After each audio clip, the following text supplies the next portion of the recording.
In this chapter, we will talk about the two main categories of liabilities, and that would be current liabilities and long-term liabilities, which include bonds payable and long-term notes payable. As for current liabilities, they include payroll and salaries and wages payable. They would include sales tax payable and short-term notes payable as well. So those are the two main categories of liabilities. We on the balance sheet, the company would include those under those two parts of liabilities. They would include current liabilities first, and then long-term liabilities. As we mentioned before, current liabilities would also include unearned revenues. They include payroll and payroll taxes. They include tax payable, sales taxes payable. They also include the current maturities of long-term debts. So those are long-term liabilities that are maturing this year, during the current year. So as a result, there would be basically within 1 year of the financial statement, or within one operating cycle, whichever is longer. On the other hand, long-term liabilities, they would include bonds, they would include and long-term notes payable. And in this chapter later on, we'll cover both how to deal with bonds, how to account for bonds, as well as long-term notes payable. To start with, current liabilities are debts that the company would have to pay either within 1 year from the date of the statement, or within one operating cycle, whichever is longer. Generally speaking, most companies will have an operating cycle that is shorter than 1 year. So as far as we are concerned, unless otherwise stated, we'll always consider the current liabilities are the liabilities that are due within 1 year, unless otherwise stated. And there is another characteristic of current liabilities, and that is they are expected to be paid by either existing current assets or through the creation of another current liability. Basically, for example, converting an accounts payable to a note payable.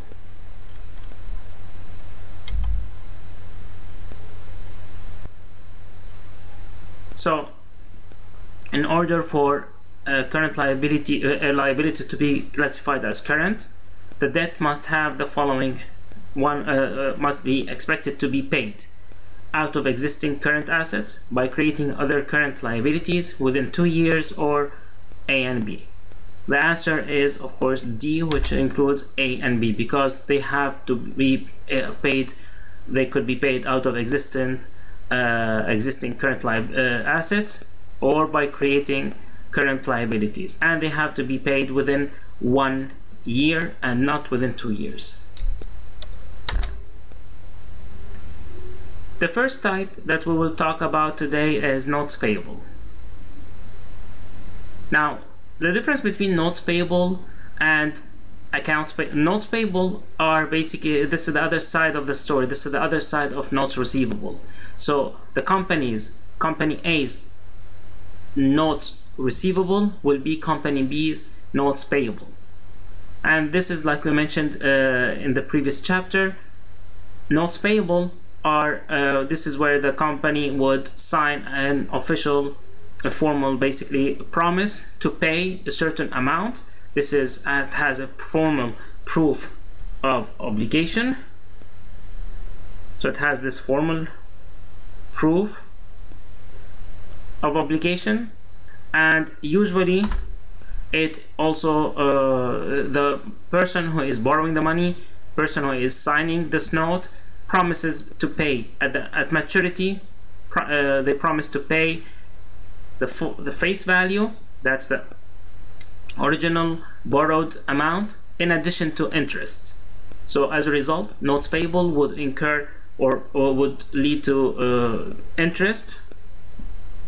This is basically when the company in plain English, saying that this is basically when the company borrows money and signs a note that they will promise to pay the same amount within a specific on a certain date or after a certain period of time, and during that time they will have to pay some interest. There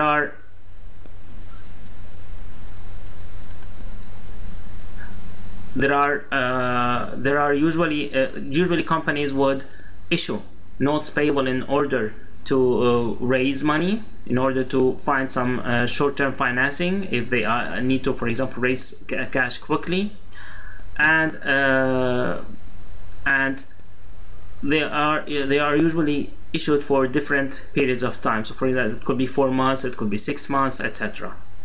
If it is longer than 1 year, then it is not considered as current liability. At that point it becomes long-term liability.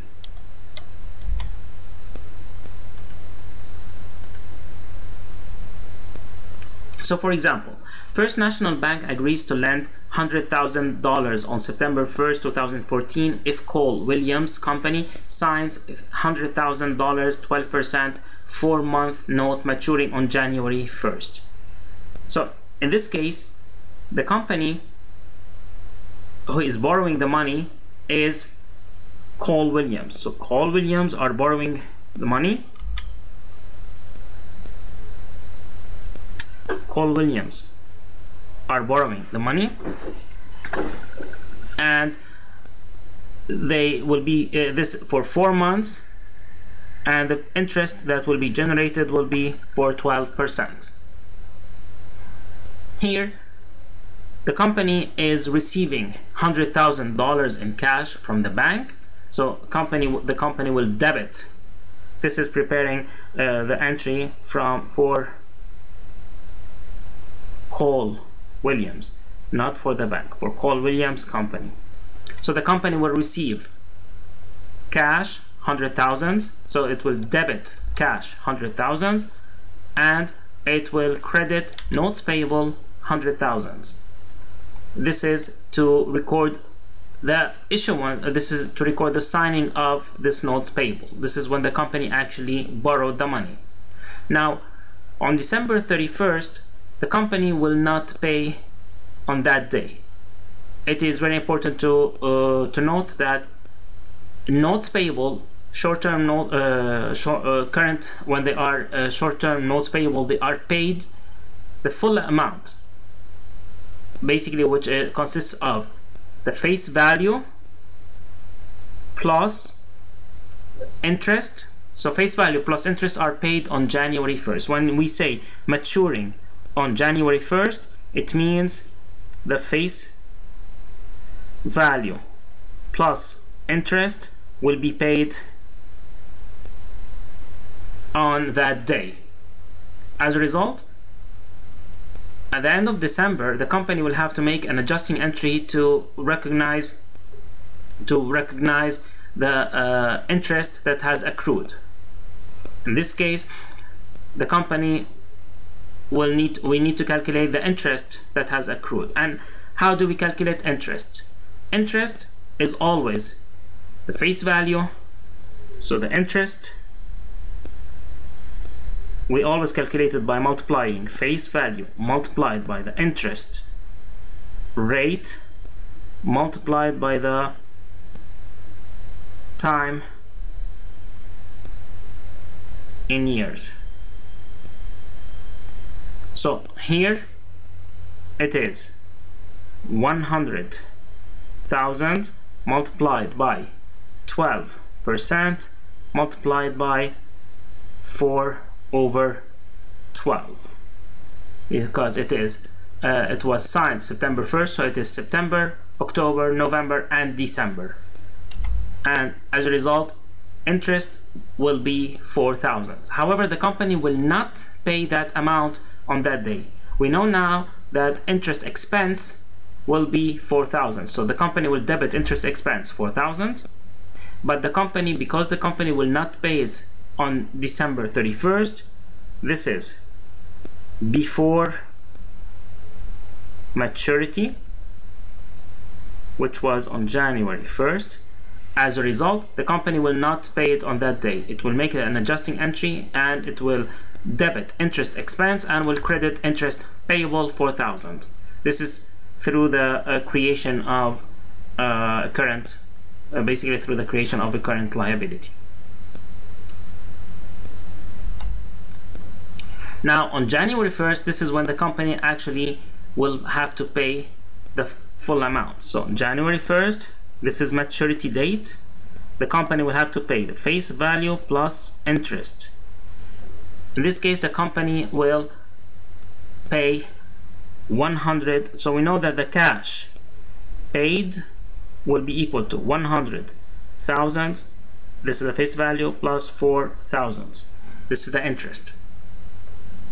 But the company will be paying this amount to settle a debt. So the company will debit notes payable 100,000 and will settle also the interest payable debt of 4,000.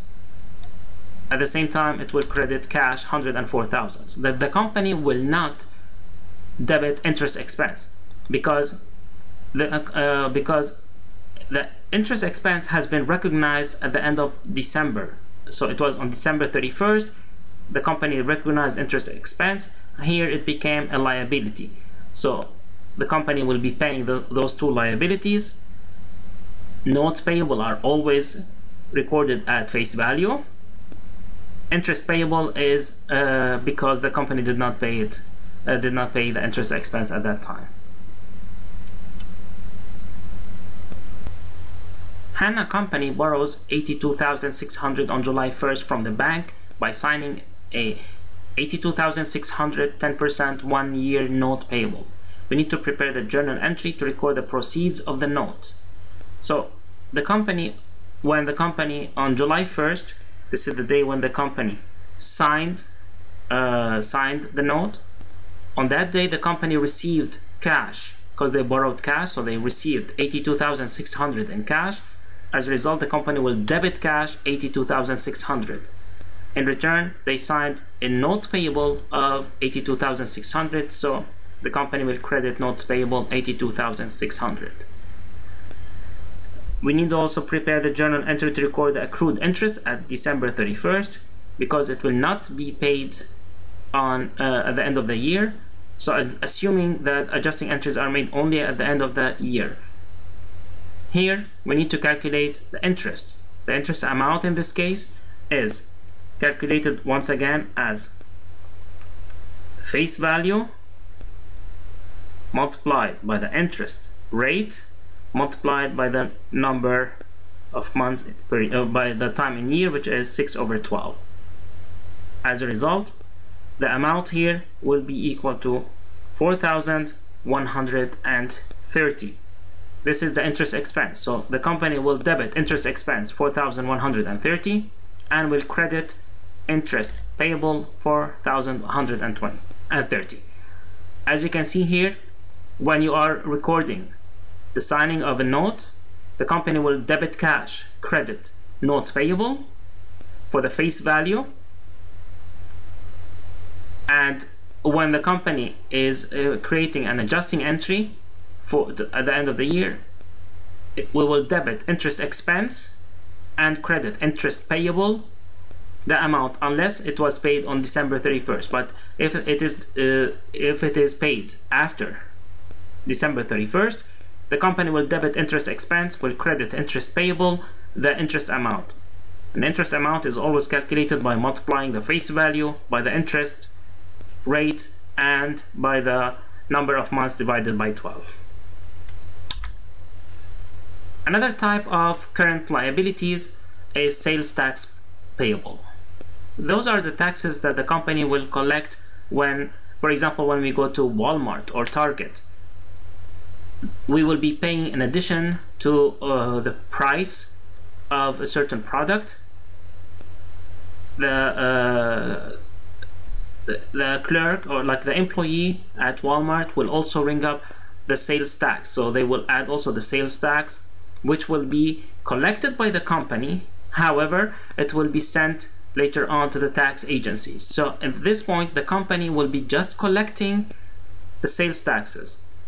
they don't recognize it as an expense, because the company is not actually or a revenue. The company is not receiving the money for their use. They don't have the right to use it. They don't recognize it as an expense. They are simply forwarding this amount. It's like channeling the amount, this payment from the customer to the tax agency. So basically the customer is paying the tax agency through the retailer. And basically this is usually presented in a percentage of sale. Like in New Jersey, in general, sales taxes are 7%. So if you go to Walmart in New Jersey, you will be paying 7% multiplied by the products, by the price of the products.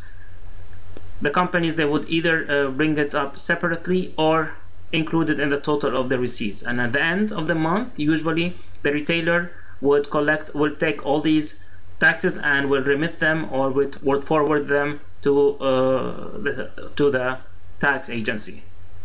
This is not done on a daily basis because it's not very efficient. Instead, the companies would take this amount and would forward it to the tax agency at the end of the month. So to see how this works, the March 25th cash register reading for Cooley Grocery shows sales of 10,000 and sales taxes of 600. The journal entry that the company needs to enter, and here as we can see the tax rate is 6%. So the journal entry that the company will have to make is to record the event that happened.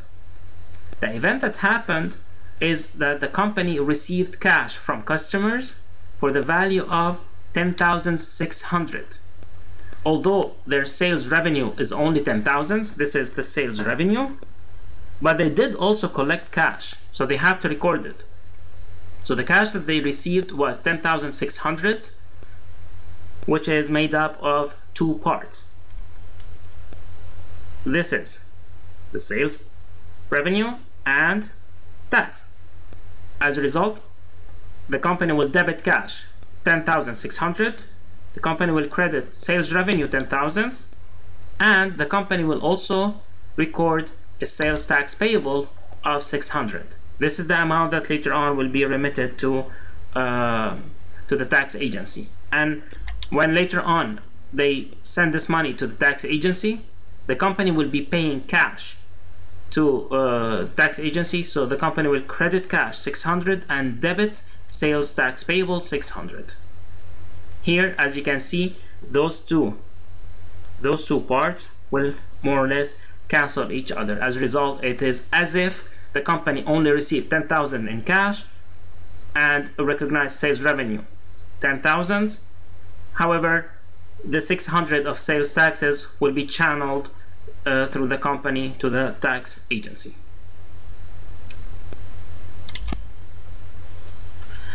A retail store did not ring up sales tax separately. If the sales tax rate is 5% and the total receipts amounted to 126,000, what is the amount of sales taxes owed by the taxing agency? Now, when we are asked to solve a question like that, we need to look at the question carefully. Here, the store did not ring up the sales separately.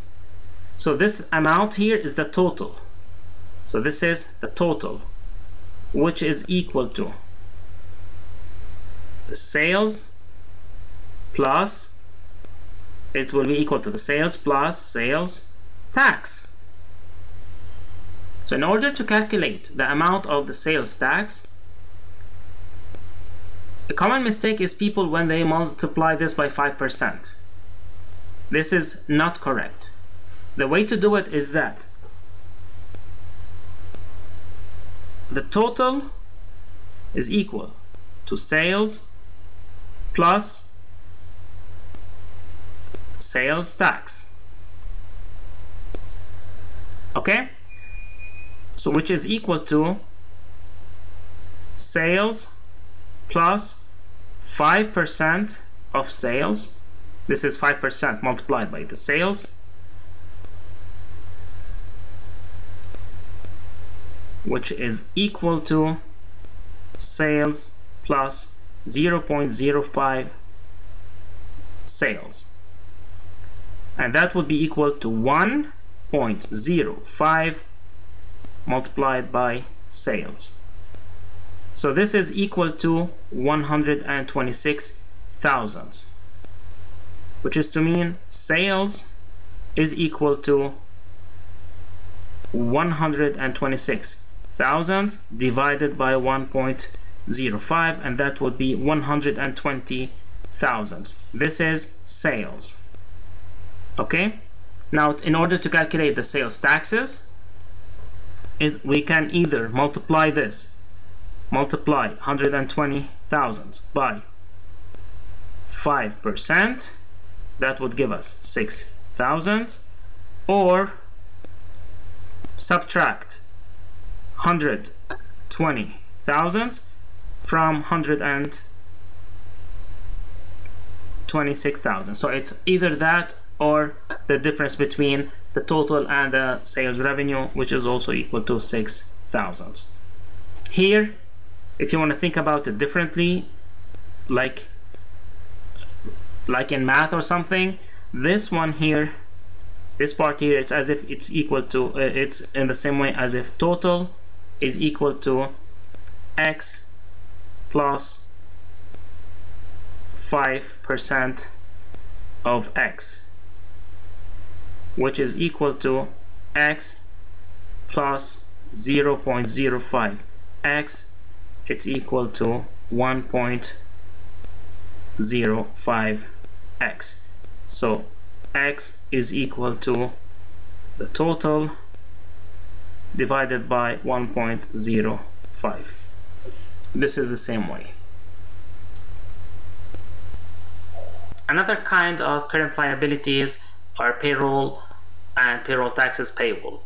Now, when we talk about payroll, we are talking about what the company pays to their employees in return for their work, and that would cover salaries and wages. And those two, salaries and wages, are basically the same. The main difference is the rate per which they are paid. For example, wages are usually per hour, compared to salaries, which are usually yearly or monthly rates. But they are treated basically the same. And when companies recognize salaries and wages, basically when they recognize their payroll, they recognize them as salaries and wages expense. And the calculation of salaries and wages expense would include basically to calculate the payroll, there are three amounts that are included. We have the gross pay, this is the full amount, this is the official salary, and then we have payroll deductions.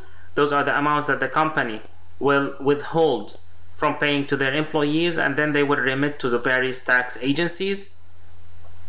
And then the difference between gross pay and deductions will be the net pay. So basically the net pay is the amount that the employees will receive after the deductions. Here, as you can see, the gross pay is this part here, that would be the gross pay, and this is the full amount.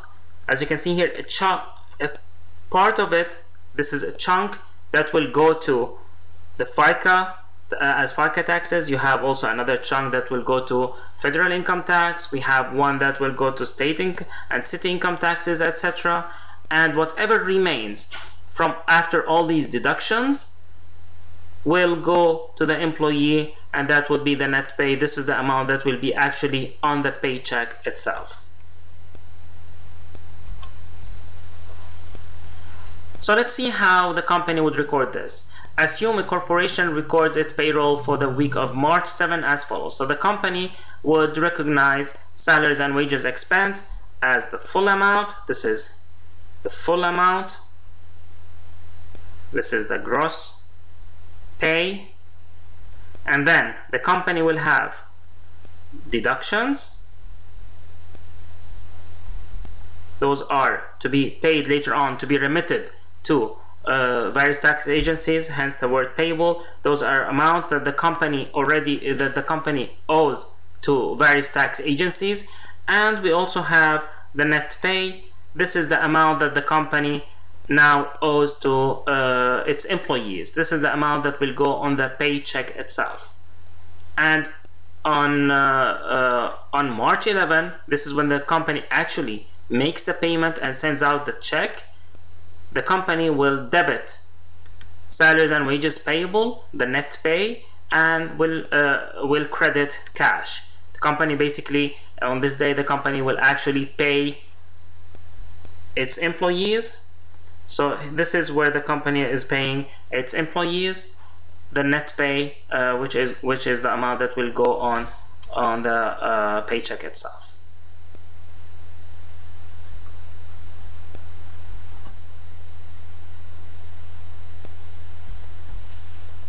Now, there is another type of payroll taxes that is paid by the employer and not the employee. Those are not the deductions. Those are not the same as the deductions that were basically taken from the employees' salaries and wages. Those are the amounts that will be paid by the employers. Those are, for example, for federal unemployment tax, state unemployment tax, FICA taxes, different from the ones that will be deducted from different from the amounts that will be deducted from the gross pay of the employees. So based on the corporation's $100,000 payroll, the company would record the employer's expense and liability of these payroll taxes as follows. Here it is called payroll tax expense. This is not, again, this is not salaries and wages expense. This is payroll tax expense. Those are the amounts that are to be paid by the employer.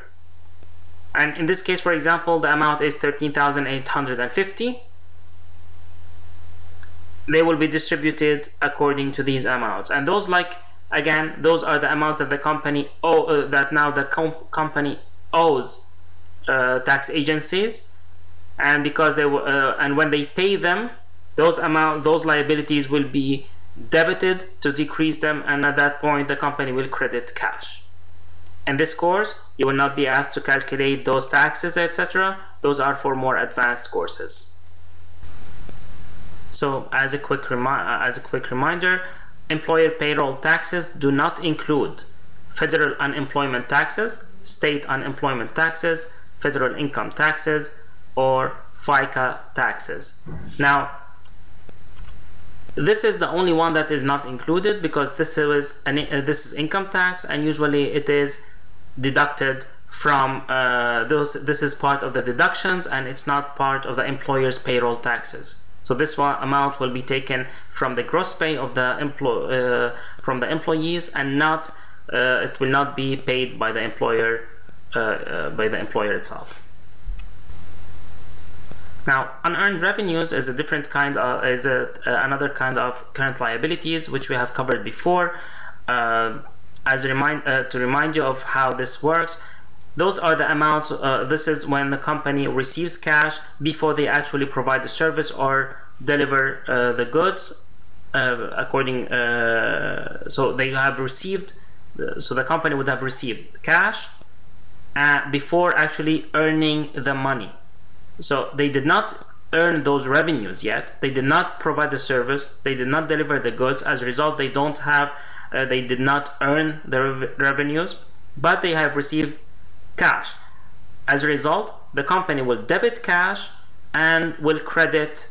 So the company will debit cash and credit unearned revenue, which is a liability account. It's a current liability account because the company now owes this to the customers, owes a service, they owe a product or something like that. And if you remember, we talked about this we gave the example before of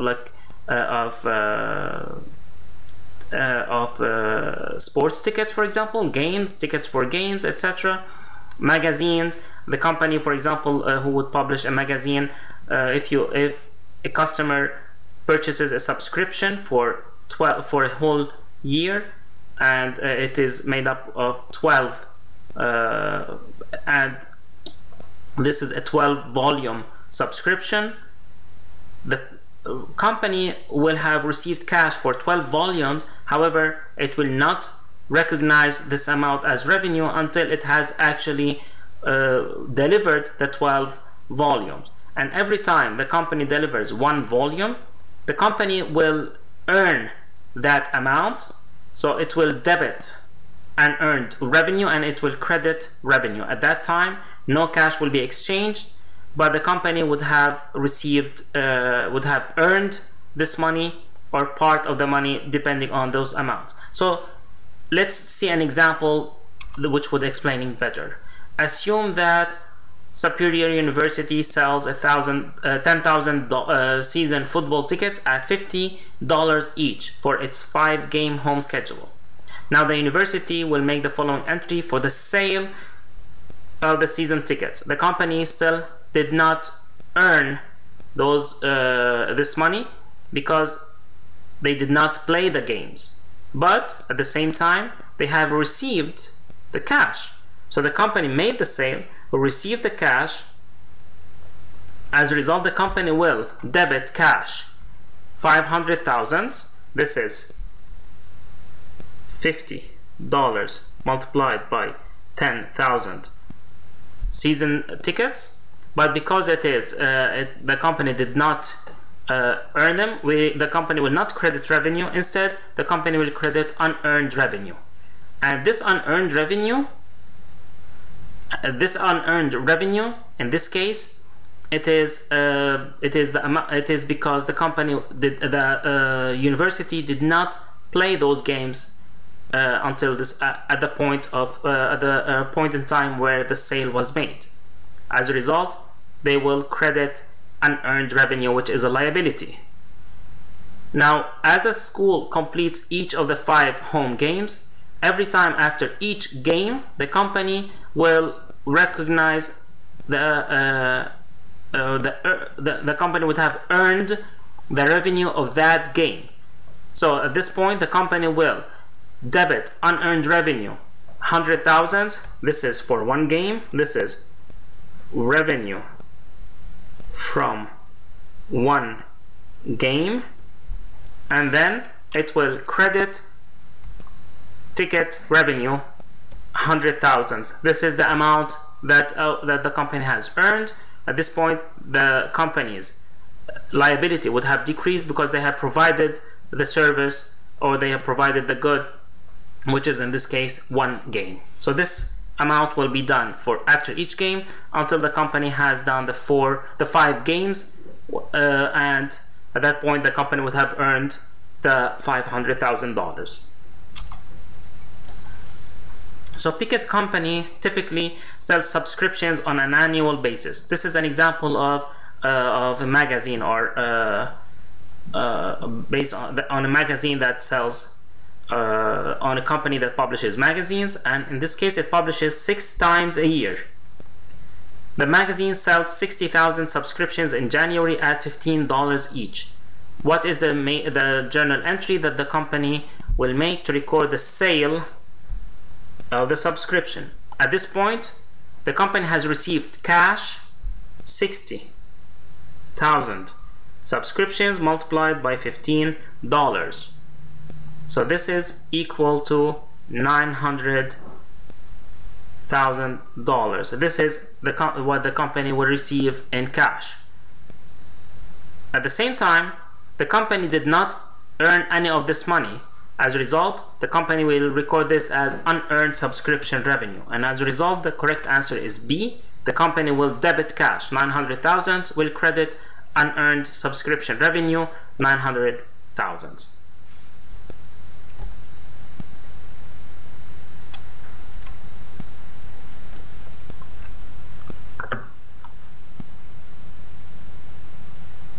Now, current maturities of long-term debt, sometimes people get confused about this because it says long-term debt. However, those are the long-term liabilities that will be maturing, or that will be due within 1 year or within one operating cycle, whichever is longer. And so basically those are the long-term debts that will be maturing and that will be due within 1 year of the date of the financial statement. Here we don't need, the company does not need to make any adjusting entry to recognize it, because it has been recognized. All the company does is they would put those current maturities under current liabilities, whereas they usually are, they move them basically from long-term liabilities and put them under current liabilities. So for example here, and usually on the statement, on the financial statement, the company would first put notes payable, because those they have formal proof. This is a formal promissory note. So the company will first put notes payable and then accounts payable. After that, the company will put them in order of magnitude. Basically, this is the amount that will be basically in decreasing order. Long-term debt due within 1 year is different. So here we have current liabilities. We have here, this is the total amount. We have non-current liabilities, and then we have stockholders' equity part of it. Usually the companies would also include additional information in the notes, like regarding the notes payable, and they would also include the terms, etc. And they include this information in the notes to the financial statement. They don't include everything on the balance sheet itself, because it could become too big and too long. Instead, they add this information in the notes.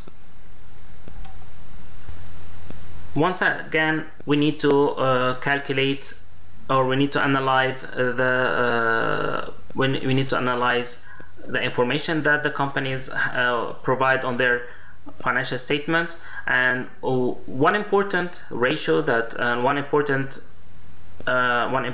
term that the companies look at is the liquidity of the company, which means that this is the ability of the company to pay its short-term debts.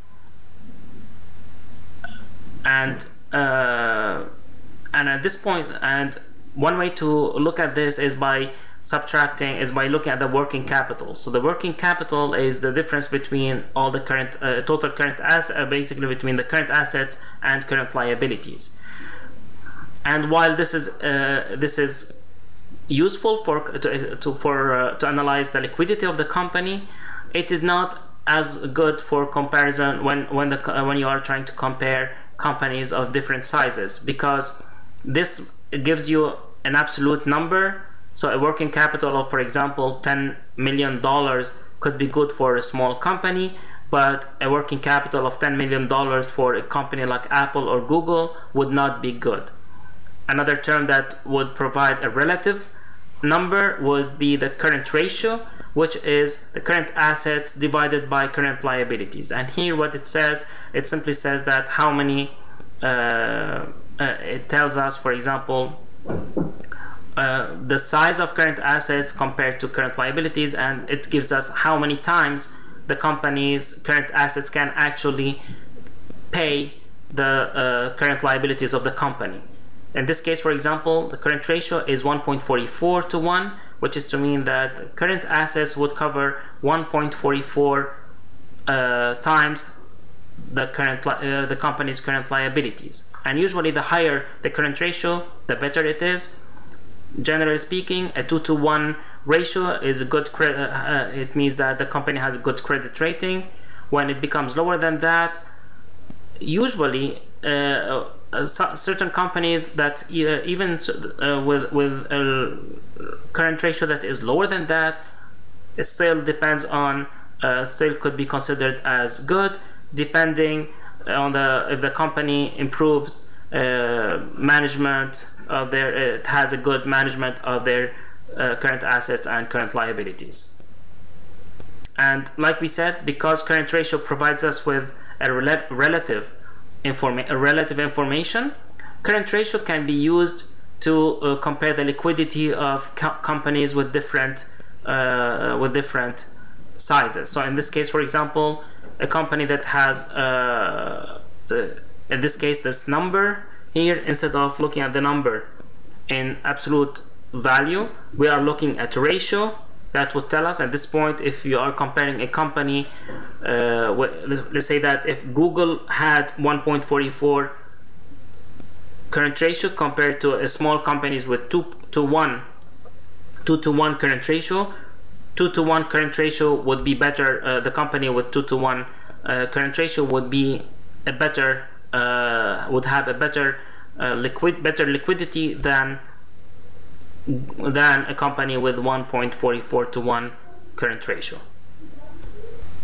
Now we get to long-term liabilities, and the most common form of one of the most common forms of long-term liabilities is bonds.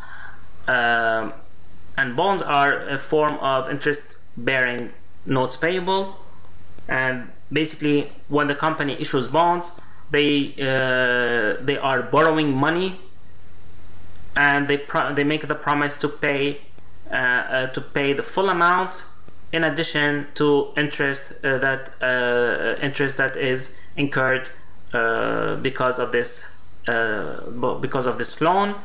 And usually companies, they issue bonds when the amount of capital that they need to raise, this is basically, they do that in order to raise some capital, and when the amount of this capital is too large and it is a long term, so the company would want to borrow money, a large amount of money for a long period of time, they would issue bonds.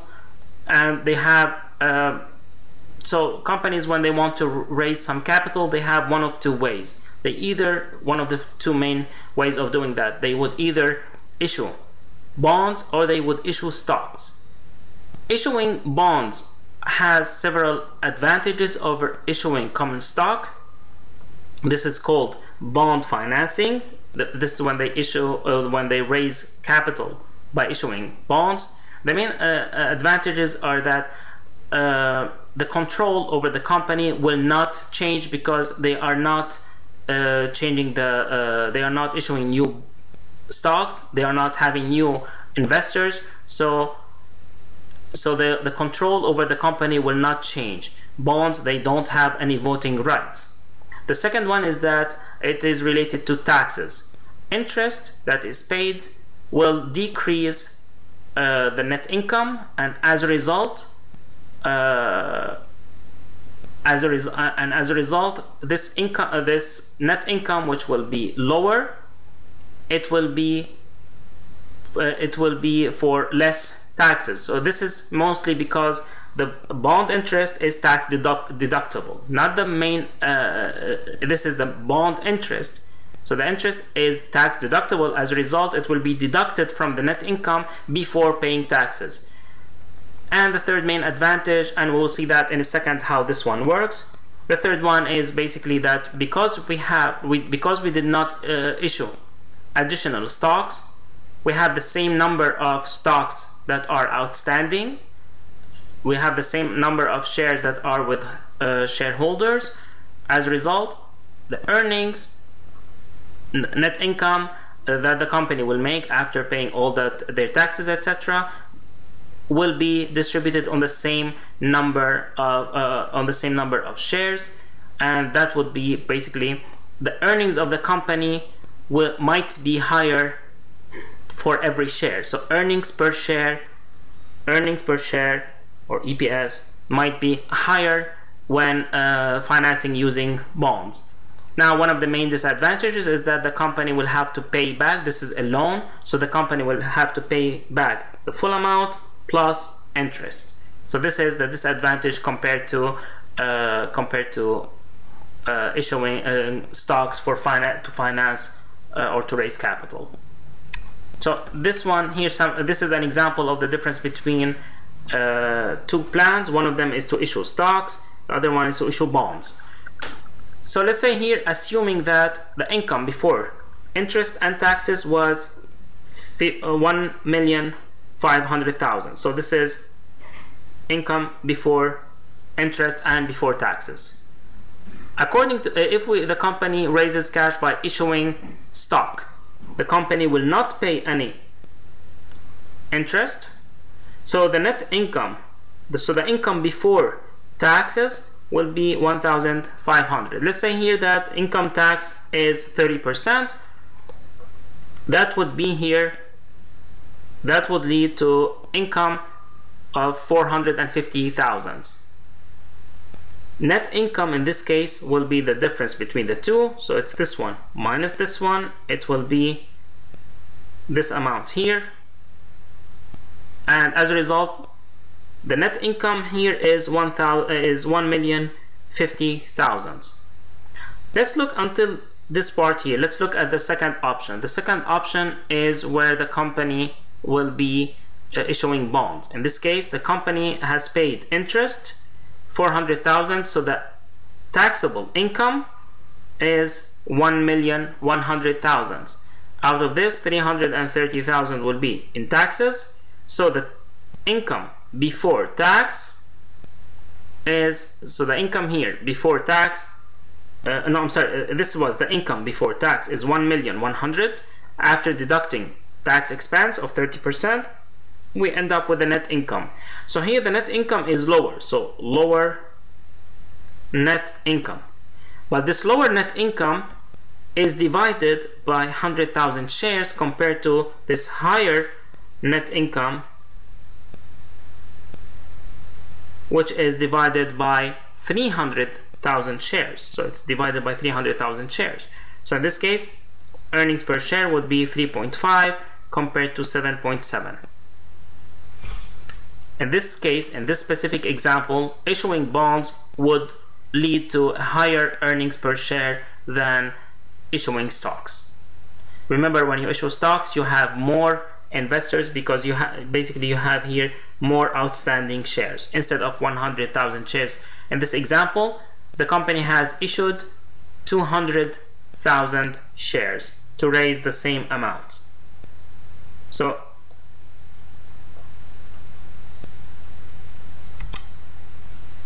now there are different types of bonds.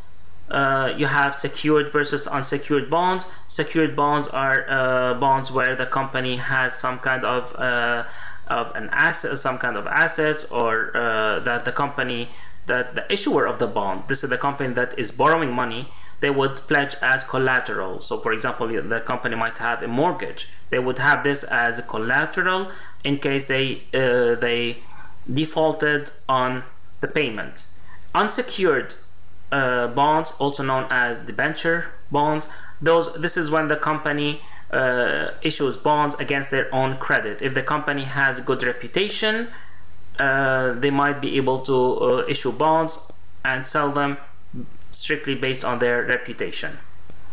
Now there's also term and serial bonds.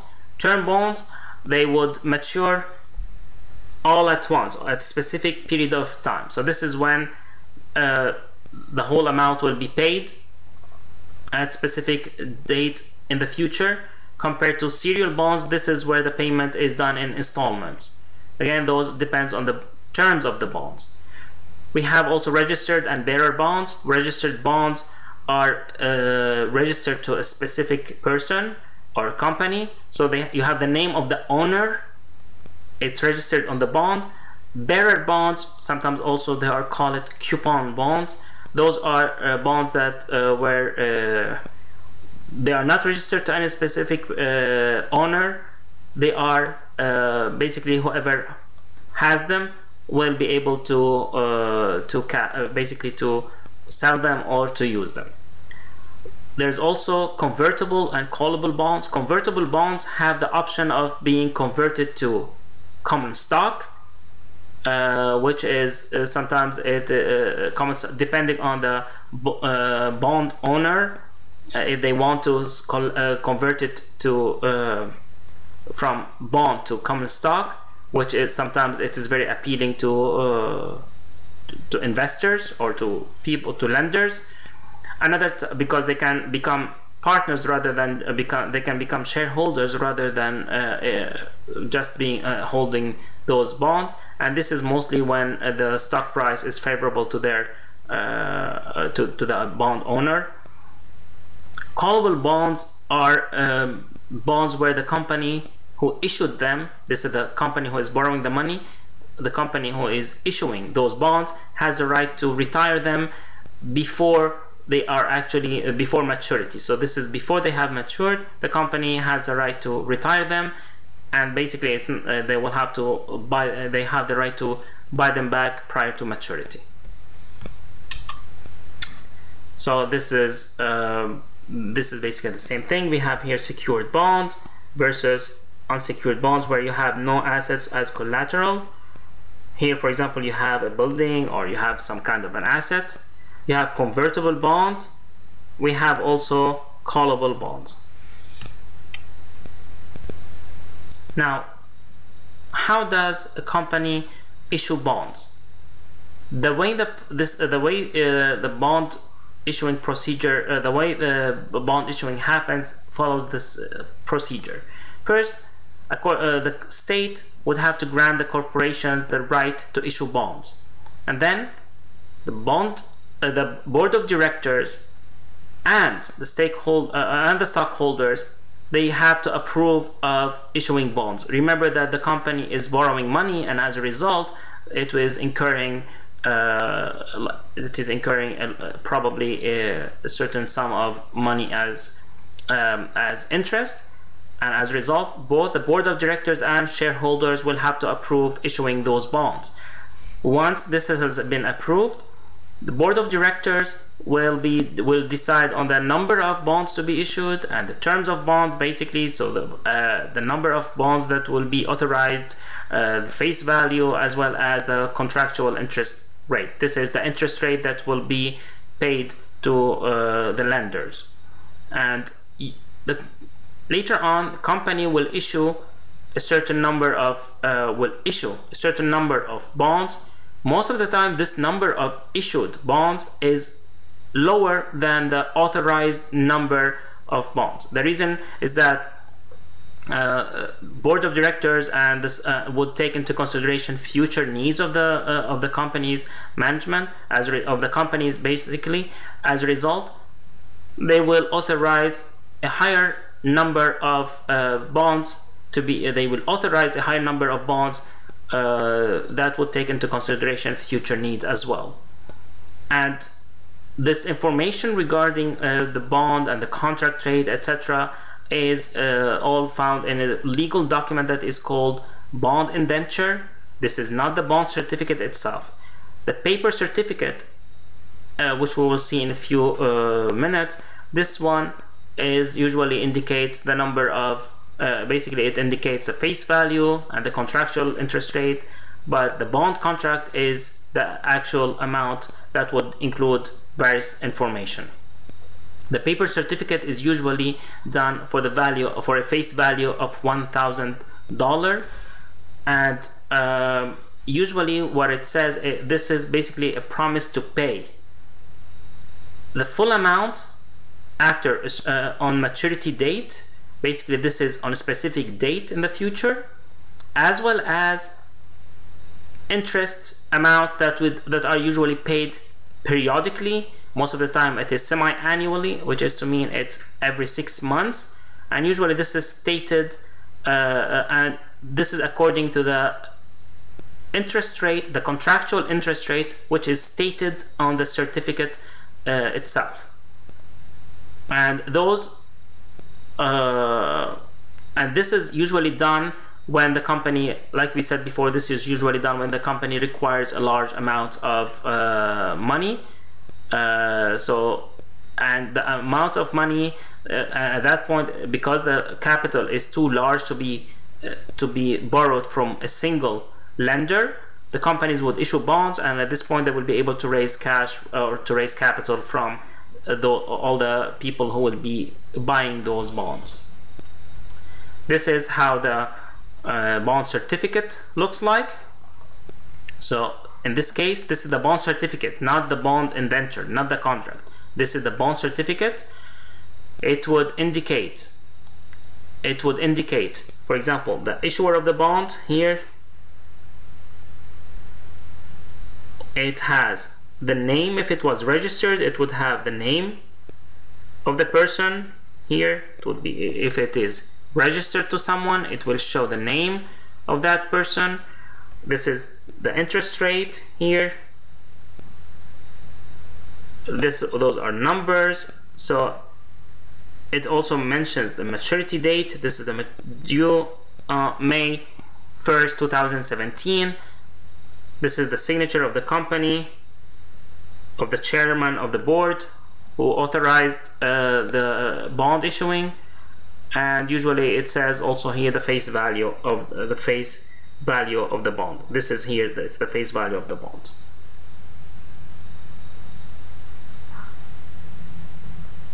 Now it is important to remember that bonds, they are traded on the securities exchanges. So basically they are traded on a daily basis, and the price, the market value of those bonds may be different from the face value of that bond. Again, this is very similar to depends on the demand. This depends on various issues, mostly demand and supply.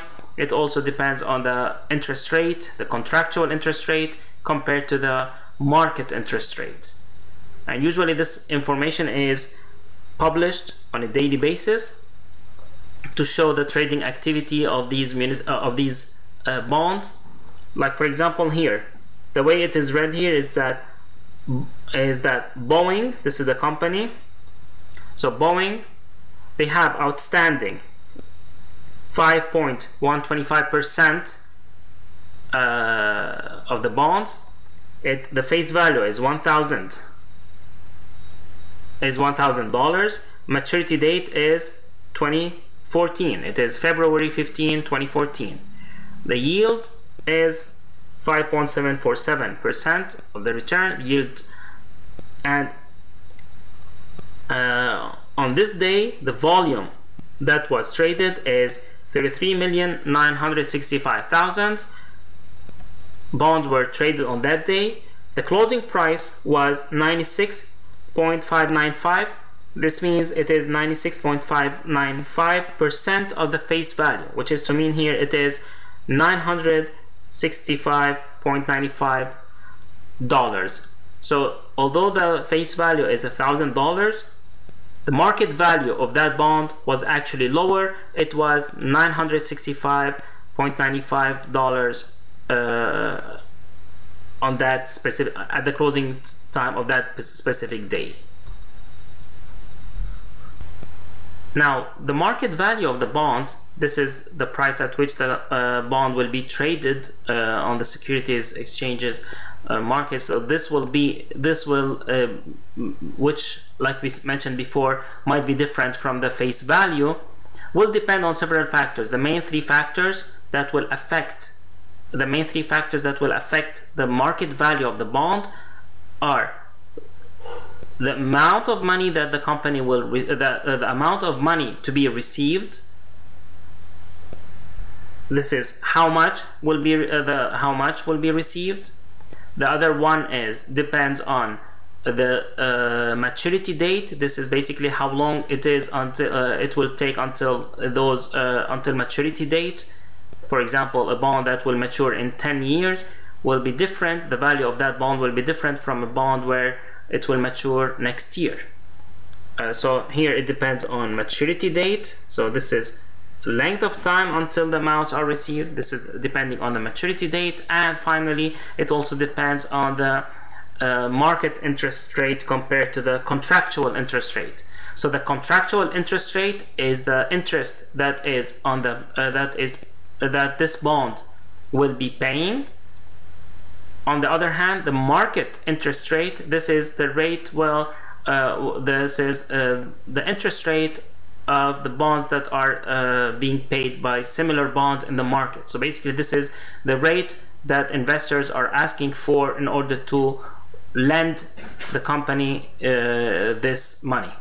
So basically this is how much is expected in return of the money that will be borrowed by the company. Remember, when the company issues bonds, the company is borrowing money, and market interest rate is the interest rate that those investors or those lenders will expect will expect in return of this, in return of lending money to the company. There are other factors that will also affect. Those will be depending on the features of the bonds, such as convertible bonds, callable bonds, etc. Those will also have some effect on the market value of the bonds. Now, how do we record issuing bonds and selling bonds, etc.?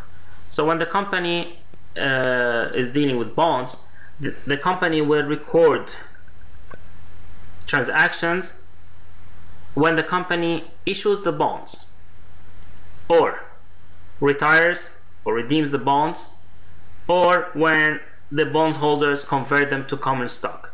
If a bondholder sells the bond to another investor, the company will keep track of the owner of the bond in order to send them the interest later on, but the company will not make any entries, any journal entries for the sale of that bond, because in this case it will be between investor 1 and investor 2. As far as the company is concerned, the company sold the bond to an investor, to a certain investor. They don't really care who this person is or who this company is. They only care to know the name of that owner, of the bond, in order to send them the interest.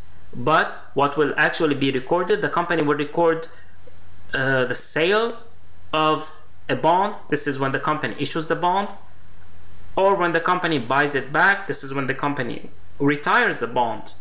And the third type is when a certain if a bond that is a convertible bond, the company would record converting the bond to common stock. Those are the events that will change the financial position of the company. Those are the events that will have to be recorded and recognized and journalized by the company.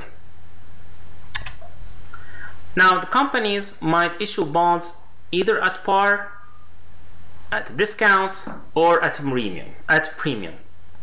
Now, when the company issues the bond at par, it means the interest rate of the bond is equal to the interest rate of the market interest rate. Generally speaking, well, the discount and the premium, those are the difference between the face value and the selling price of the value. If you remember in the previous example a few slides ago, Boeing was being sold at 965.9 something, and that amount was the difference between that amount and the face value of $1,000. That would be a discount because it was sold at a price lower than the market value. So it was sold at a discount. When the company sells it at a higher, the company will sell it at a premium. So when the companies in this example here on this slide, the companies so the bonds interest rate, the contractual interest rate is 10%. This is how much the bond will earn the owner of the bond in interest. So every year the owner of the bond will receive 10% of the face value.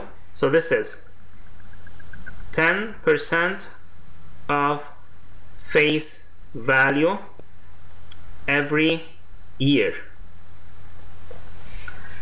Let's say that similar bonds in the market are offering 8%. So this is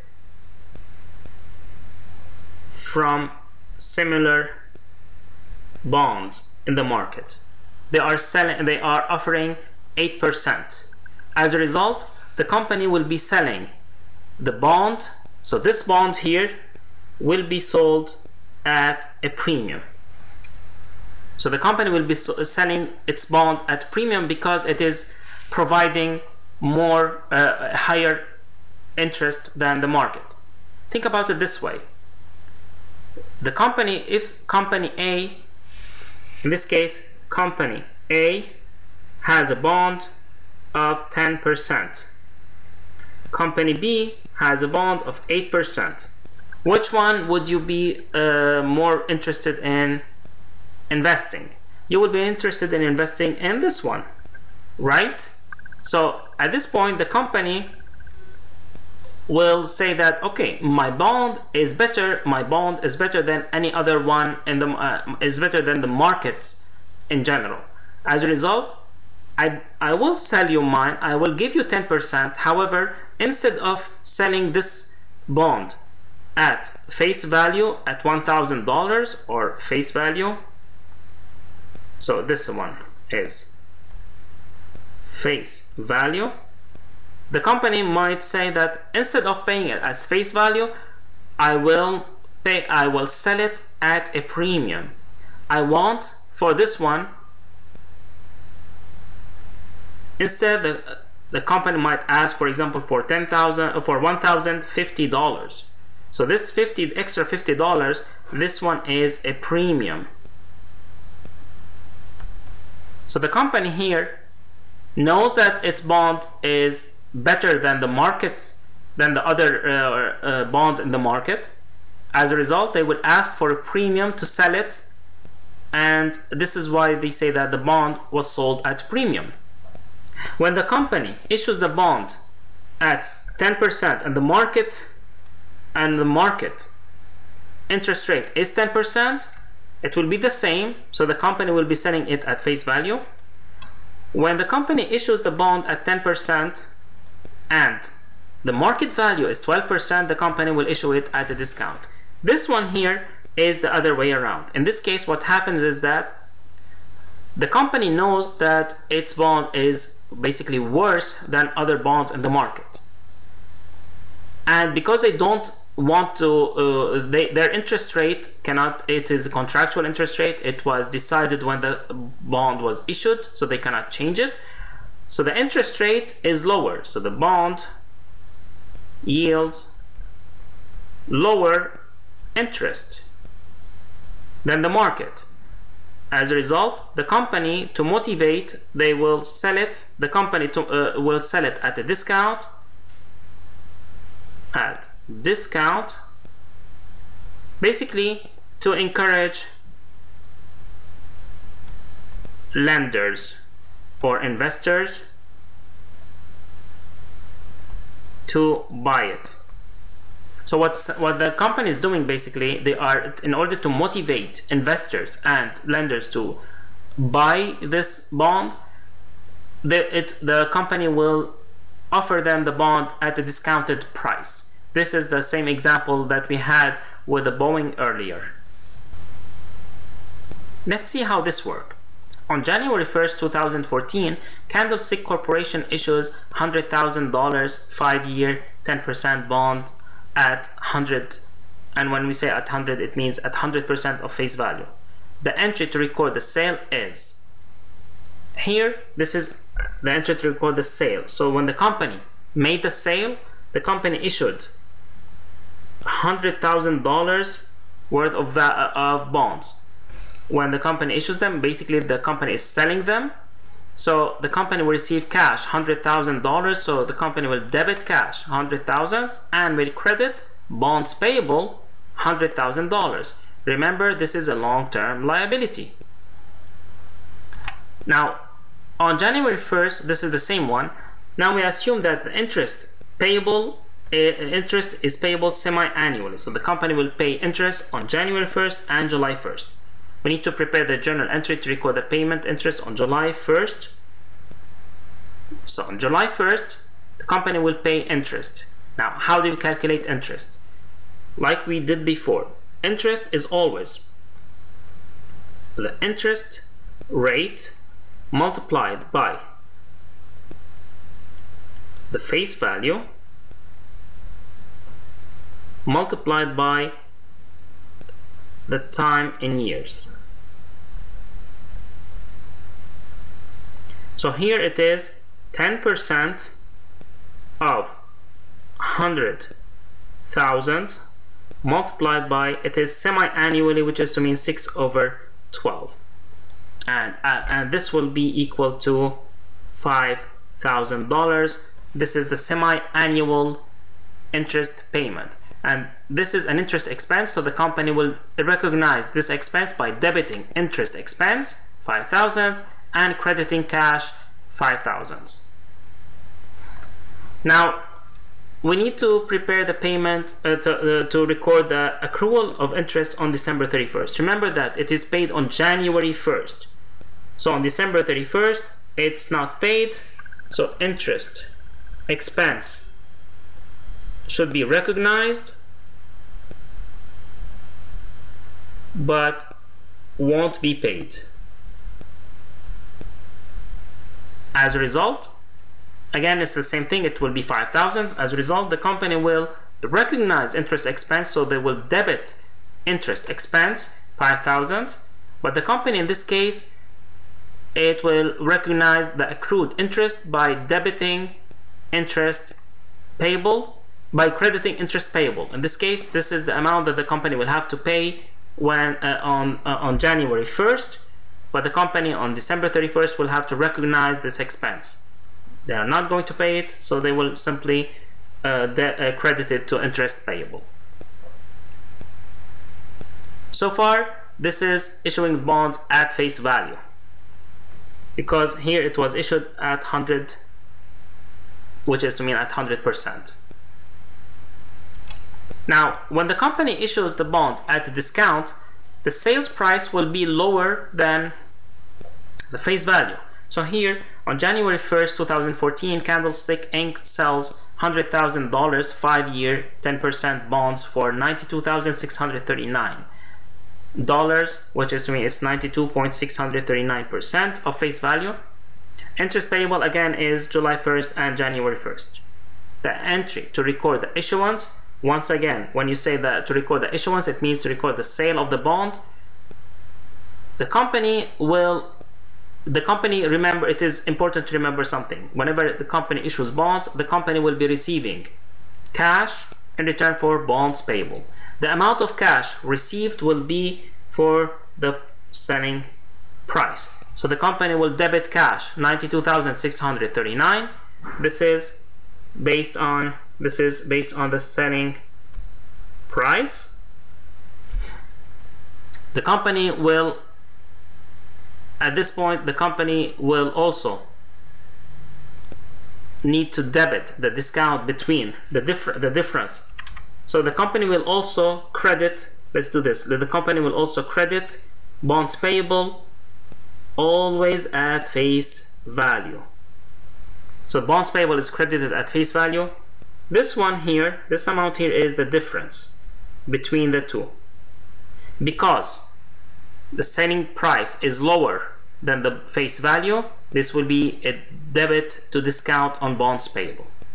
So whenever the company is selling bonds at a discount, you debit cash, the selling price, you debit the discounts on bonds payable, the difference between the face value and cash received, and then you credit bonds payable at face value. Now, this account here is a contra account. It will be deducted later on from bonds payable. So this is how it will look like on the statement. You have long-term liabilities, we have bonds payable less discounts on bonds payable. So this is what we call the carrying value. This is like the book value.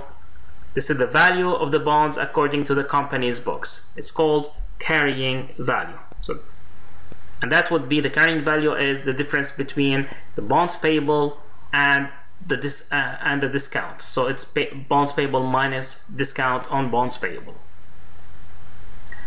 And it is important to see that the discounts on bonds payable will increase the cost of borrowing.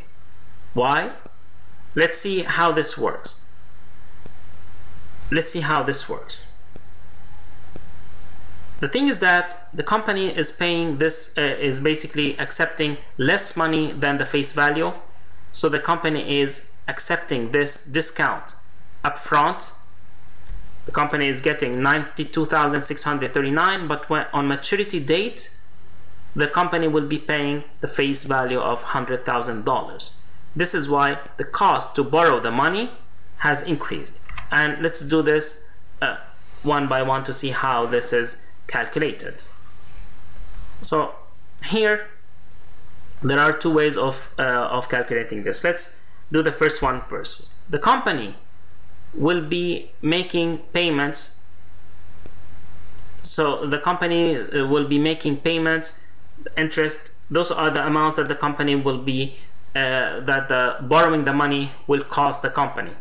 It is basically the semi-annual interest payment in addition to the bond discount that the company had to endure in order to borrow this money. This is 50,000 semi-annual. It is, like we said here, it is 10,000 multiplied by 10%, 100,000 multiplied by 10% multiplied by 6/12, which is 1/2. That will be 5,000 per year, per payment. It is 5 years, which is to mean 10 payments. This is 5 times 2 payments, so 5 years times 2 payments per year. That would be 10 payments. As a result, it will be 50,000 plus the discount, and that would be the cost of borrowing money is 57,361.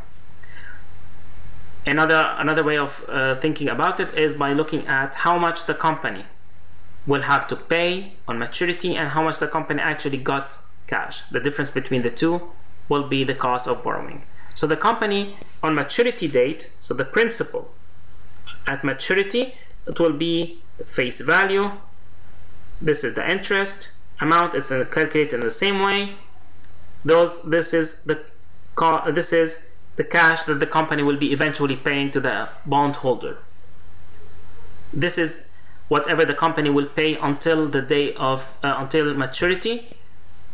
It will be the face value plus 10 payments of 5,000. It's 150,000. The company, the amount of cash that the company will receive at the beginning when they sell those bonds is 92,639. This is the amount of cash that the company will receive. As a result, the cost of borrowing money will be 57,361. If the company had borrowed money at par, remember, it could have sold those bonds at par. At this point, when it is at par, we don't have a discount. So the amount when it is at par, the cost of borrowing money will be 100,000. This is the face value, plus 50,000.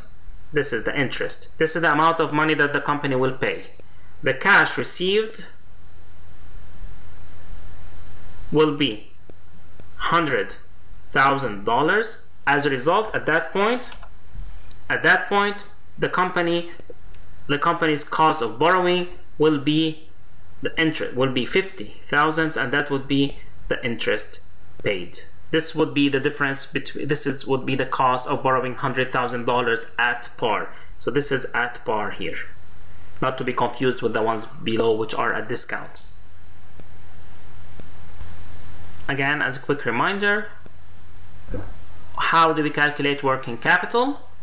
Is it current assets minus current liabilities, total assets minus total liabilities, long-term liabilities minus current liabilities, or current assets divided by current liabilities?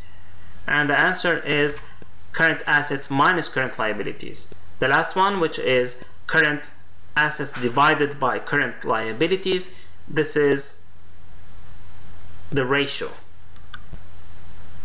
If you remember, this was the current ratio. So this one is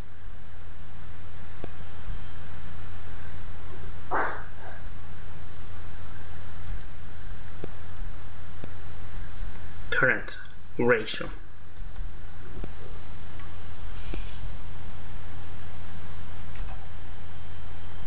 Now, the major disadvantages resulting from the use of bonds for financing will be that interest is not tax deductible and the principal must be repaid,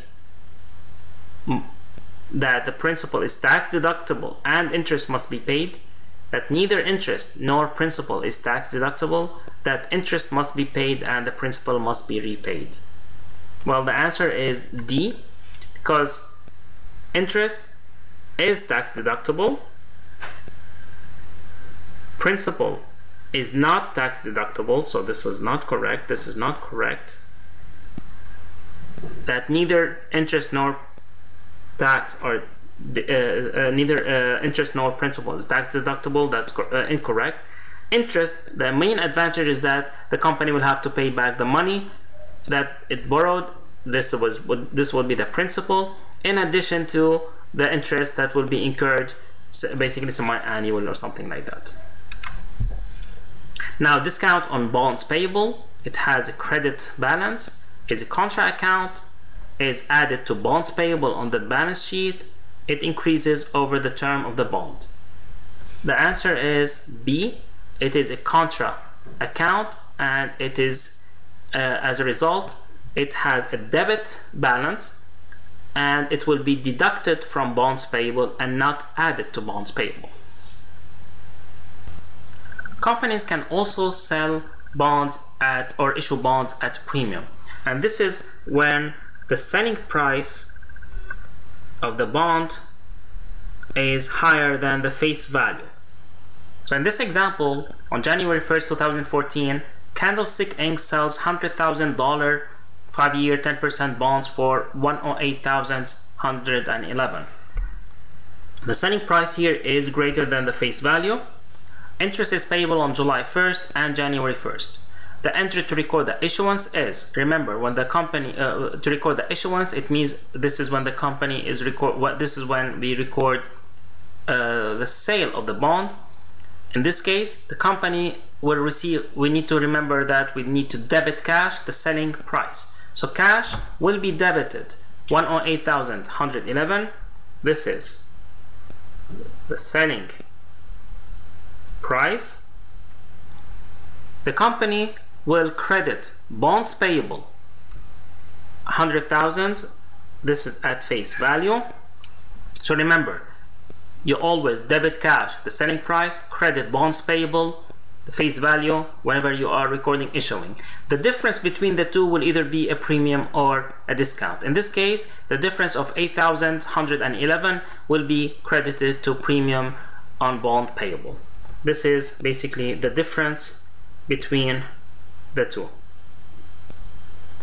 between the face value and the selling price. And the way this is presented on the statement, this is added to the bonds payable, and premium, when the company issues bonds at premium, this premium is said to be lowering the cost of borrowing. It will decrease the cost of borrowing to the company because the company will be receiving this premium on bonds payable in advance. As a result, the company will be eventually paying less. It will cost the company less to borrow the money. Now why do we add the premium on bonds payable? Because at this point, it is unamortized, and we will learn later on that how to amortize bond premiums and bond discounts. And here it is important to remember something. This premium is associated with the money, with the bonds payable for the life of the bond. As a result, it has to be amortized over the life of the bond. This one here is also the carrying value of the bond. So this is the carrying value, and this is the carrying value, and this premium here, this is the unamortized premium. This is the amount of premium that the company did not amortize yet. We will talk about amortizing premiums later on, but this is the amount that the company needs to allocate or to associate with the life of the basically it needs to allocate it to the life of the bond itself, because this premium is decreasing the cost of borrowing overall the period of time, and not only at the time of selling or at time of issuing the bond. This is why it is added at this point, because it has not been amortized yet. At the end of the time, when at maturity, basically, when the bond is to be redeemed or retired, at that point the company would have amortized all the premium, and at that point it will not be added to bonds payable. Here, this is again, it's the same way. So let's do the one here. The company, once again, the cost to the company will be the face value and interest. The company, when it issues the bonds, will receive 108,000, and as a result, the cost of borrowing money will be 41,889, which is less than the 50,000. It's less than 50,000, which would be cost at par if the company had issued it at par.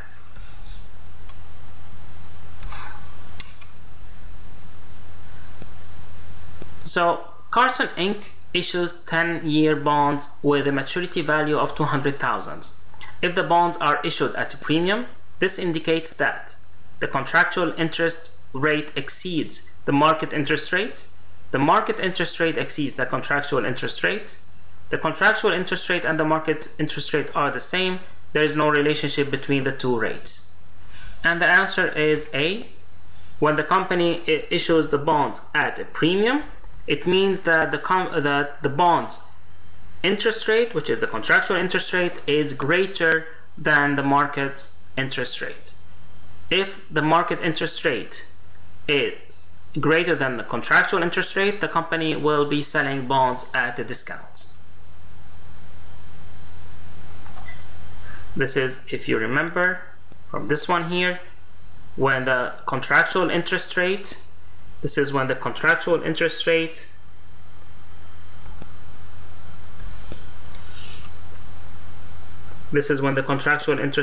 is higher than the market interest rate. At this point it will be sold at a premium.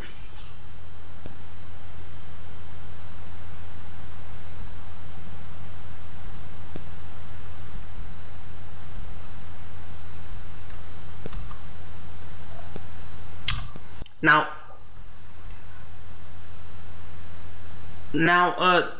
the other so we talked about selling the bonds or issuing the bonds. Now we will talk also about redeeming or retiring the bonds. This is when the company redeems the bonds at maturity. The company will have to pay the full amount, the face value, in addition to any accrued interest if they still had. But usually the company will be recording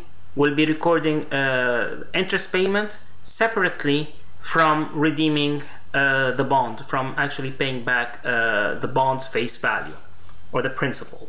So the company, when the company redeems the bond at maturity, it will debit bonds payable, the face value, and credit cash face value as well. This is separate from the interest payment. So the interest payment is separate from that amount. So this is separate from, again, this is at face value. And it is recorded separately from that amount.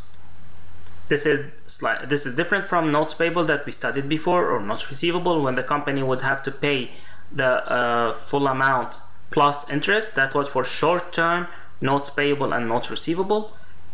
When we are dealing with bonds, interest is being paid semi-annually. So when the company redeems bonds at maturity, the company will be paying the face value and will be recording the payment of the face value or redeeming the bond separately from the payment of the interest.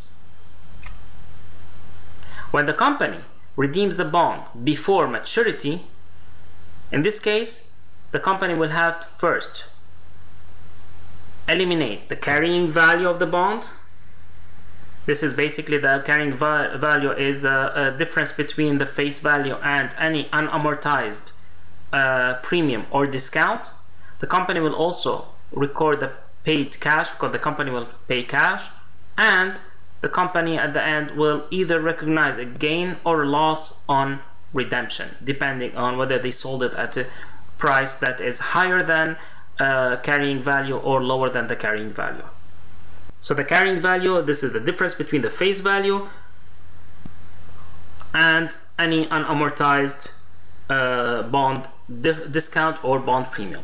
If it was a bond discount, it will be face value minus unamortized bond discount, or it will be face value plus unamortized bond premium.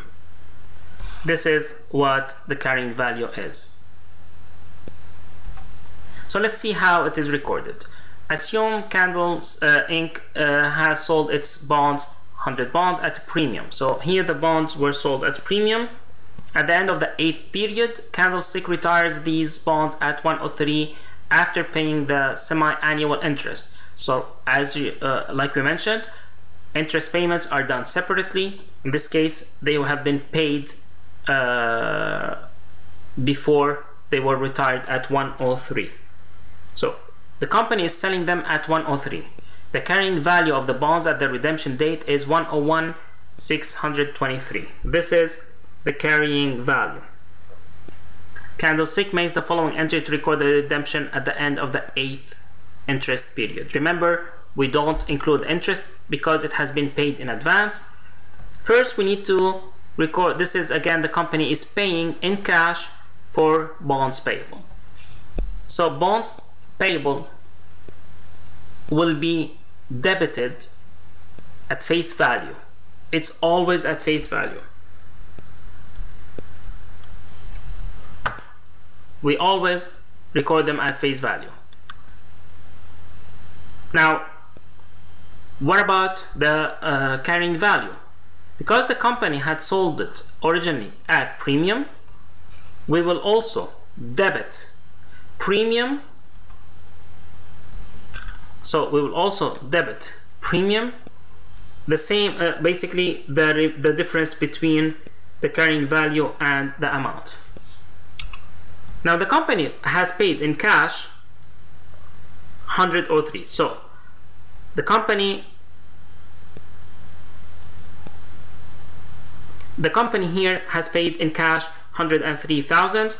This is 103, as you remember from here, multiplied by, so 103% multiplied by the face value, and this is basically this is the think about it as redemption price. This is the amount that the company will be paying in cash. This is the amount of cash paid. It's 103,000. The amount, those two are, so those two are the carrying value. If you remember from the previous slides, it is the face value plus unamortized premium on bonds payable. So this is basically the unamortized premium on bonds payable. The amount remaining was 101. Here the carrying value was 101,623. That means any difference between the face value and this amount will be premium, or will be premium. So here it is 1,623. The two together are 101,623, but the company has paid 103,000. So basically the company paid 103,000 for something that is, according to the company's books, is valued at 101,623. As a result, the company paid more than the value of the bonds. This is why the company will recognize a loss on bond redemption. So it will debit loss on bond redemption. The difference, this is the difference between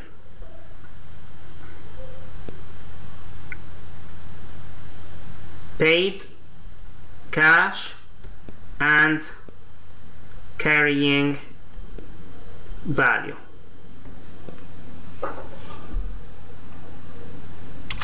Let's see an example here. 4,000 bonds with a face value of $1,000 each are sold at 103. The entry to record the issuance is.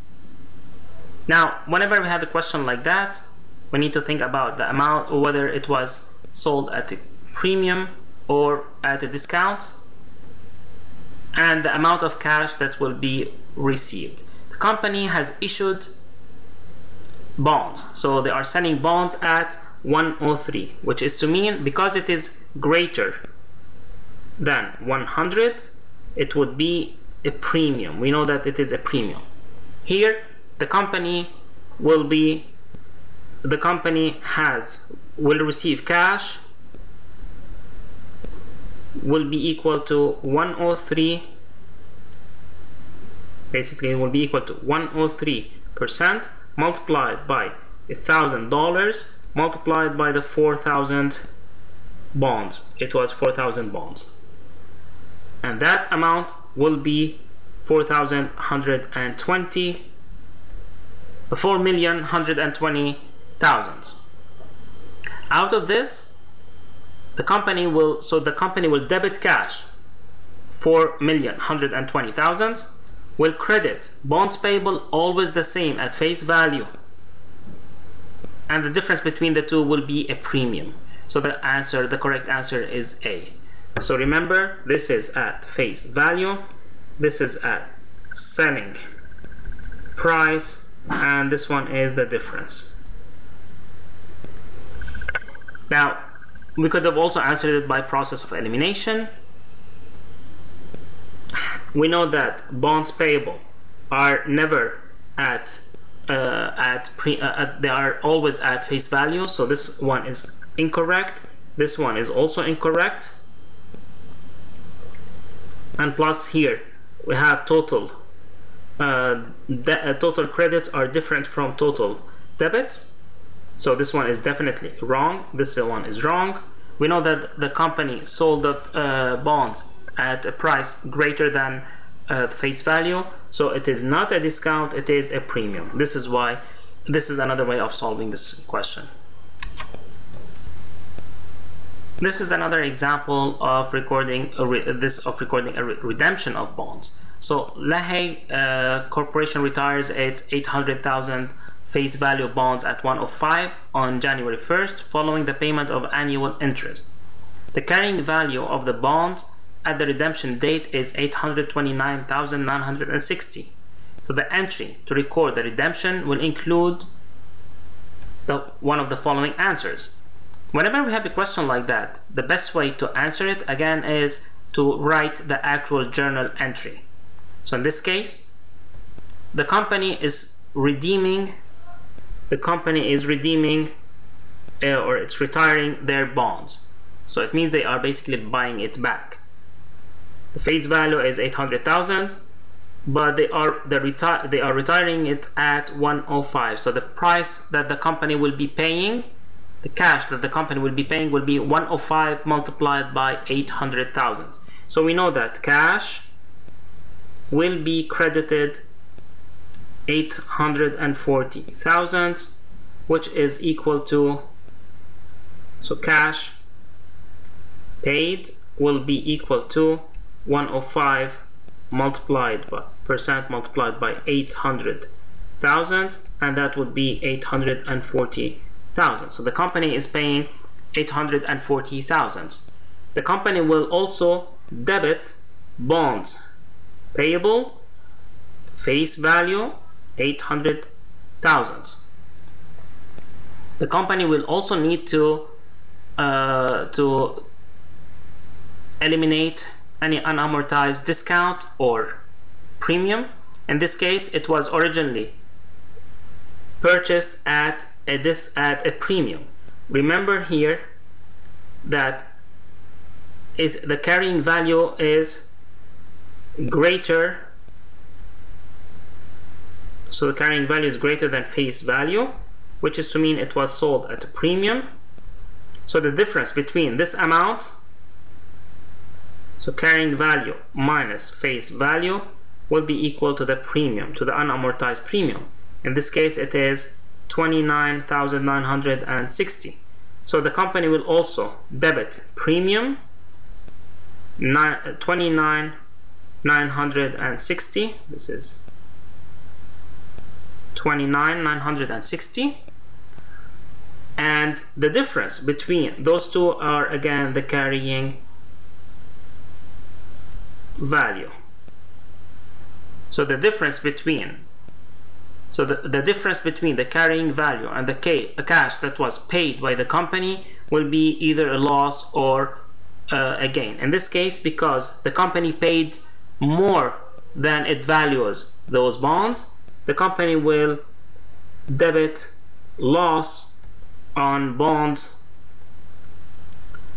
payable, the difference between the two, which is 10,040, sorry, 10,040. As a result, the correct answer is B. Like I said, whenever you have a question like that, it's much better to write the journal entry and then see which one of these fit your journal entry.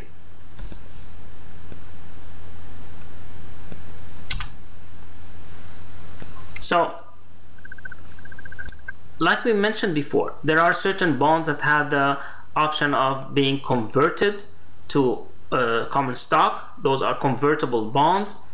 In this case, the company will keep paying interest until the bond holder or the bond owner decides to convert them to common stock. But until that point, bondholders will still receive interest payments semi-annually. As far as the issuer is concerned, this is the company.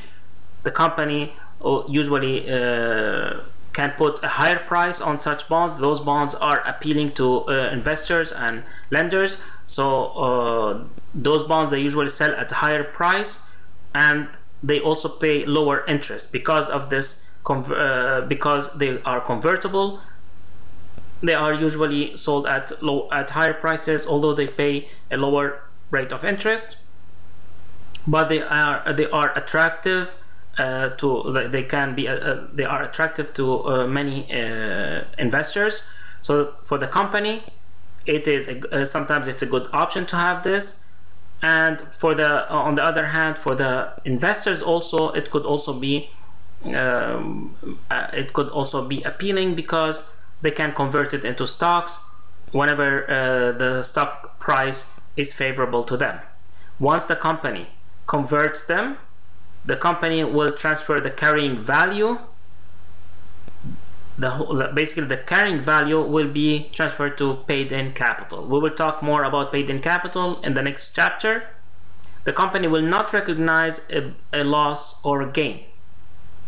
Any difference between, because this is at this point it becomes between the company and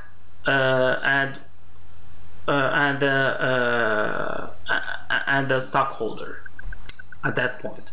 And when the company converts bonds to common stocks, the journal entry will ignore the bond market value as well as the common stock market value. What will be recognized, we will see in a second how this is recorded and how the journal entry, but it is important to remember that the company will ignore the market value of the bonds and of the stocks. So on July 1st, Saunders Associates converts $100,000 bonds sold at face value into 2,000 shares of $10 par value common stock. Both the bonds and the common stock have a market value of $130,000. Saunders makes the following entry to record the conversion. Now the company is converting bonds that were sold at face value. So in this case, the amount that the company will debit, so the amount that the company is converting is $100,000. Those are bonds. So with debit, bonds payable, $100,000. The company will credit common stock. So the company will debit common stock 2,000 shares of $10. That would be $20,000 for common stock. The difference between the two is paid in capital in excess of par value. So let's walk through this journal entry. The company is converting bonds. It's converting those bonds into common stock. As a result, the company's debt will be turned into common stock. So the company will be debiting bonds payable, because it's basically paying those bonds payable with common stock. So the company will debit bonds payable face value. The company will credit common stock at par. We will do more of that in the next chapter, but it's always at par. So this is the par value. 80,000 is the difference between the carrying value and common stock at par.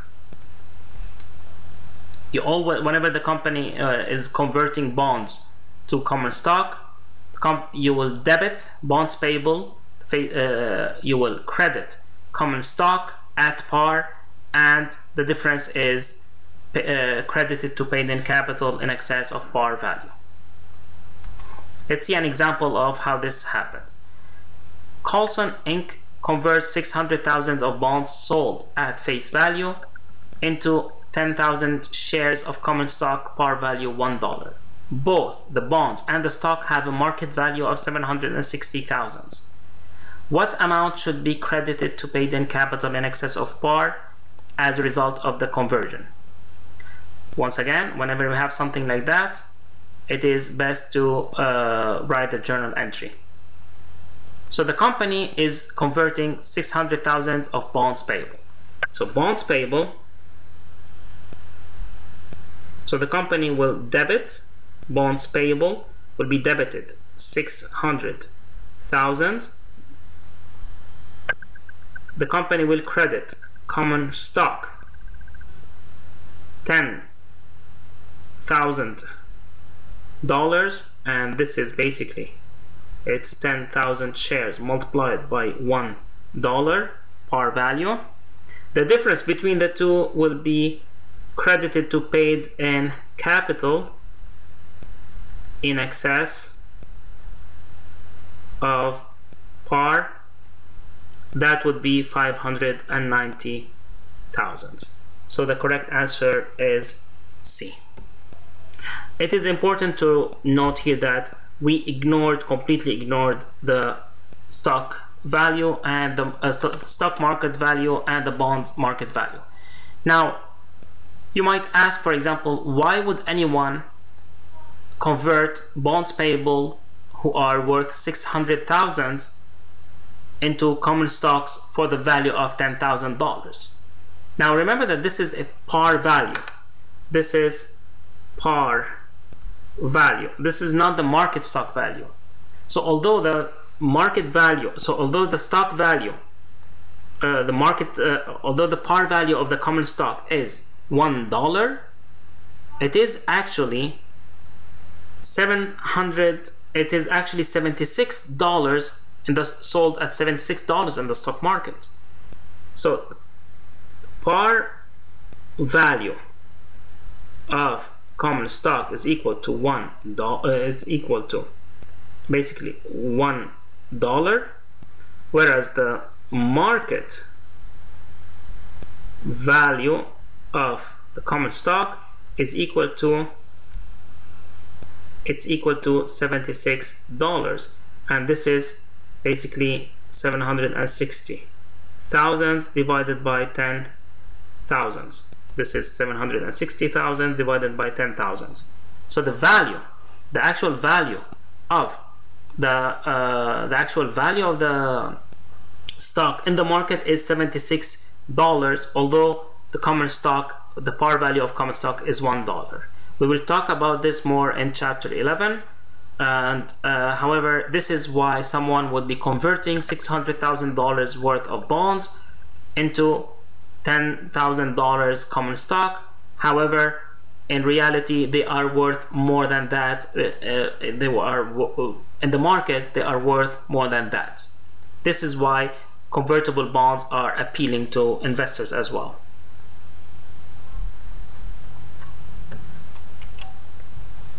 Now, Bryce Company has $500,000 of bonds outstanding. The unamortized premium is $7,200. If the company redeemed the bond at 101, what would be the gain or loss on the redemption? Once again, we need to write the journal entry. So the company will be paying in cash 101 multiplied by, so the company will be crediting cash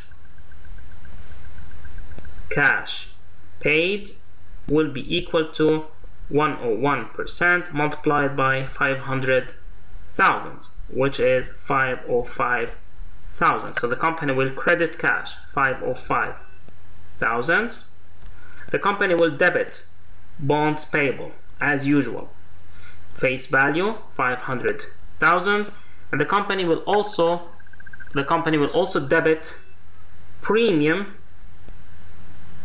on bonds payable, the value of 7,200. This is the value of unamortized premium, 7,200. So this is the carrying value. This is paid cash. The difference between the two will be either a loss or a gain. Here the company is paying 505,000 for bonds that the company values at 507,200. The company values them at 507,200. As a result, the company will recognize a gain for the value of 2,200. This is basically the difference between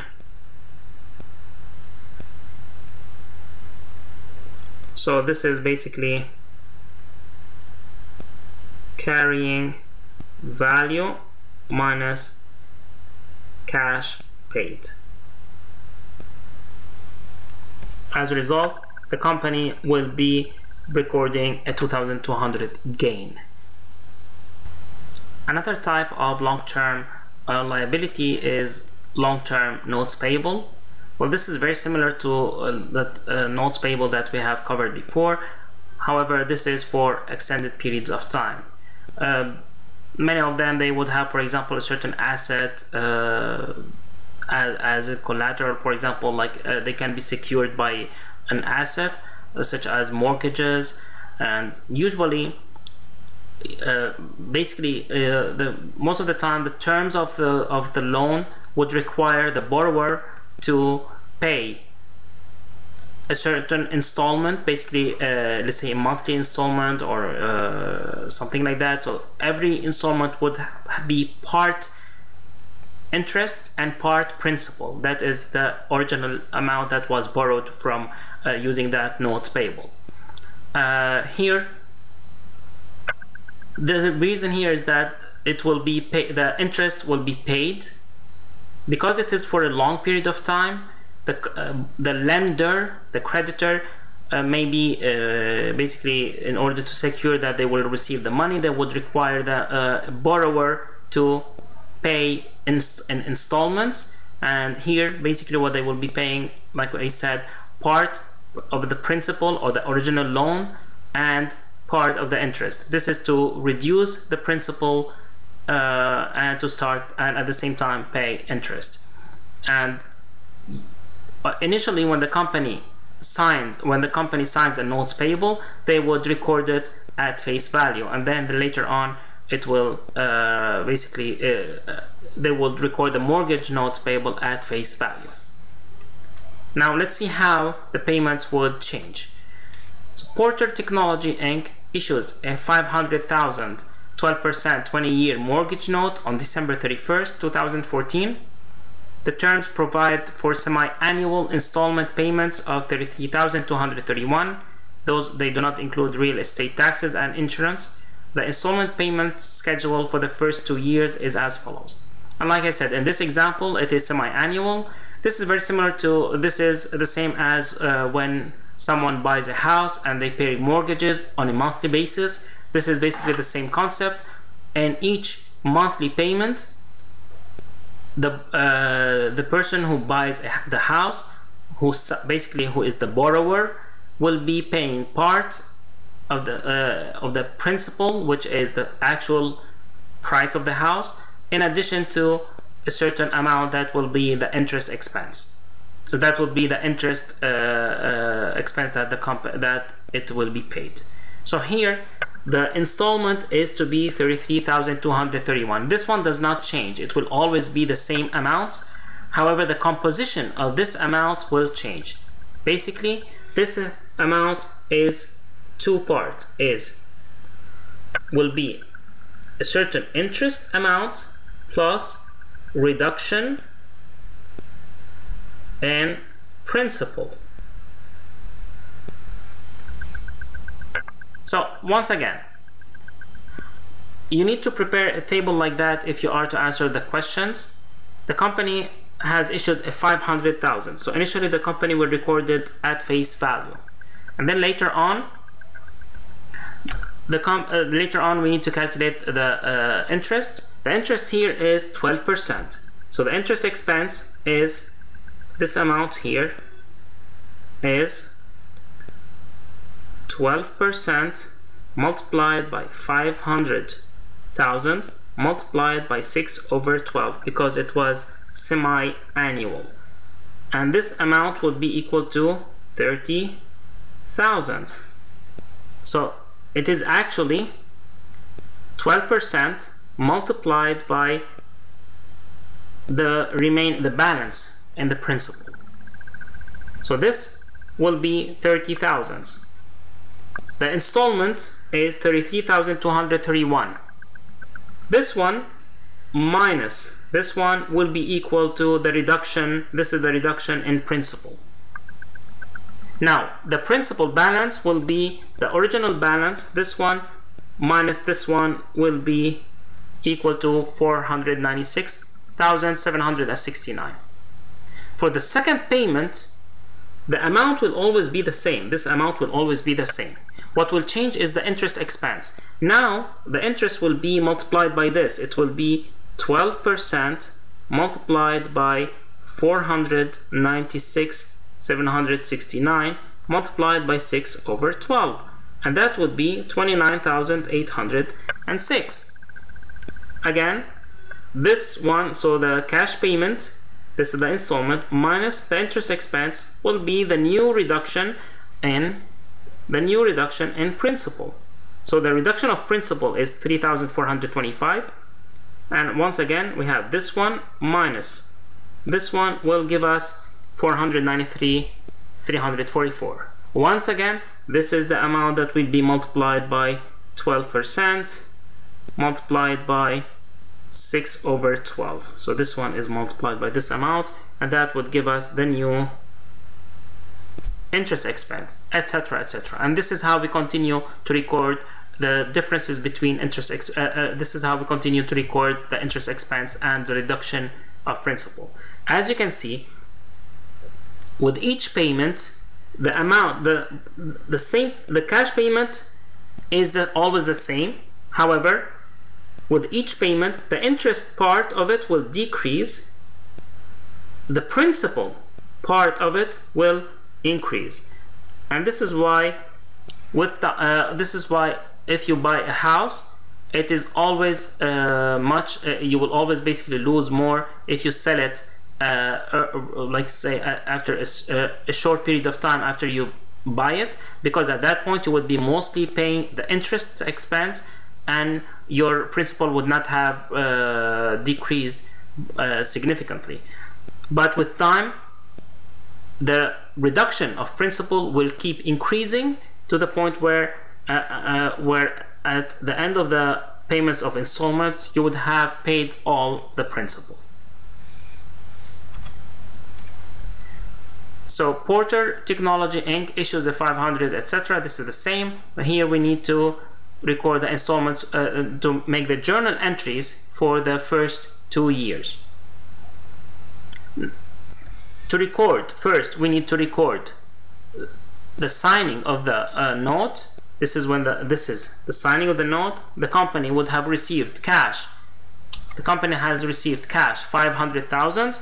They issued 500,000, so the company received 500,000. As a result, the company will debit cash 500,000, will credit mortgage payable 500,000. So far, the company did not pay any interest. At the end of the first 6 months, so at June 30th, let's say that the installment is to be paid on June 30th. As you remember here from this table here, it's June 30th. So on June 30th, the company will be paying interest expense. Those are the amounts. So the company will be paying 33,231, out of which 30,000 are interest expense, 3,231 are the reduction in principal, which is basically the loan itself. So the company will be, in this case, the company will be debiting interest expense 30,000.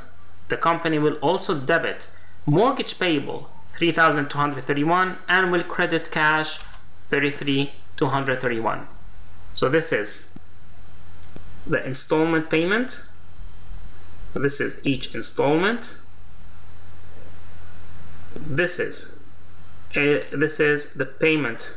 This is the interest expense, and this part is the actual. So this is the interest part, and this is the actual loan, which is in this case reduction. This is the reduction in principal. So let me do that again. This one is the installment. So this is the payment. This is the semi-annual payment. This one here is the reduction in principal balance. So this is the actual, basically paying the actual loan. This is paying the amount from the actual loan. The way this is presented on the way the companies would present long-term liabilities, the companies would actually include bonds payable along with, for example, some of the terms. They would also include whether they had a discount or premium, and as well as notes payable.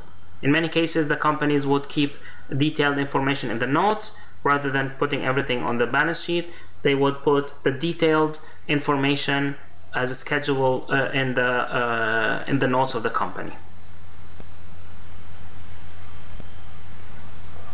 Once again, we get to analyzing this kind of information.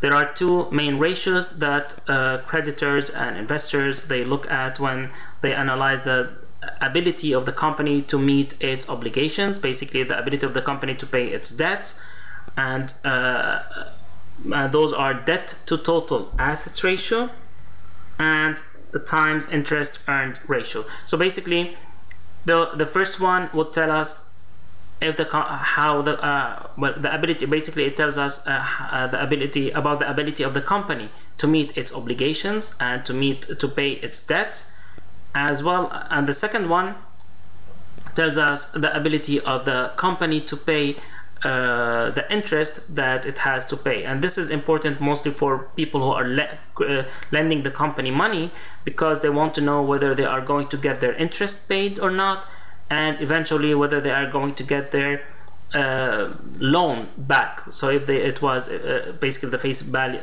value of the bond or the note payable, they want to know if they are going to get their money back. How do we calculate that? Kellogg had total liabilities of of 8,925 million, total assets of 11,200 million, interest and expense, income taxes, etc. Now, debt to assets ratio is simply where we divide total debt by total assets. Now, debt to total assets ratio, it tells us the part of total assets that comes from borrowing money. Basically, this is the part of assets that the company has borrowed.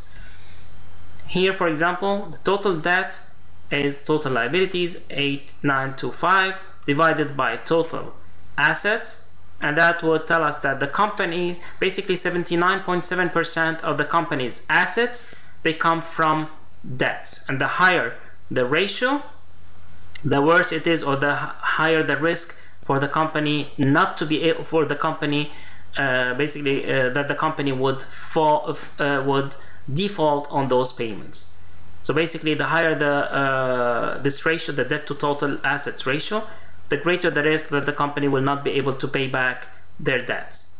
And the second one, which is times interest earned, we look at the income before income taxes and interest expenses. So when here we have to add back income taxes and interest expenses to the net income. Remember, net income, here we have that the company's net income, it means that the company has already paid taxes and interest expenses, so we have to add them back. So it's income before income taxes and interest expense. We divide it by interest expense, and that would tell us that the company during that year can pay 6.71 from the net income. Basically, the company can pay its interest 6.71 times. So the company has earned 6.70 times the interest that it has to pay.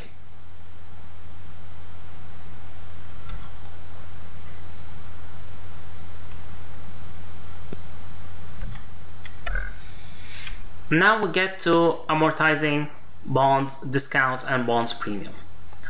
This is, as you can see, it's an appendix, and it's and here there are several ways of actually amortizing bond discounts and bond premiums. We will focus here on one of them, which is straight line method of amortization.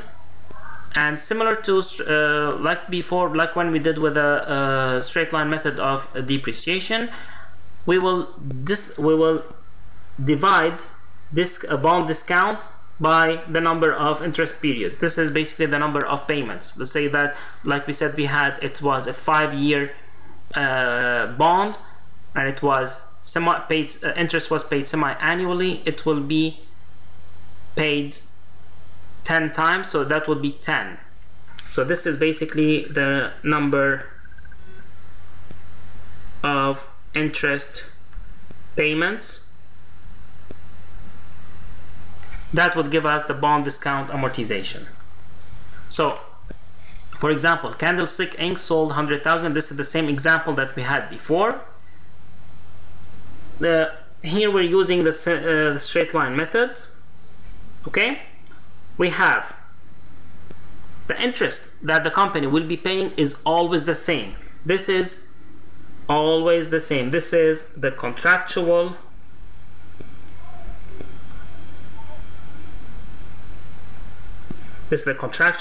interest rate multiplied by the face value multiplied by because it's semi-annual, by 6/12. Okay, this is always the same. So in this case, it is 10% multiplied by 100,000 multiplied by 6/12, which is 5,000. It's going to be always 5,000. This is regardless of premium or discount or amortization or etc. It's always going to be the same amount. Now the discount was 7,361. We have 10 payments, so we divide 7,361, we divide it by 10, and that would be $736.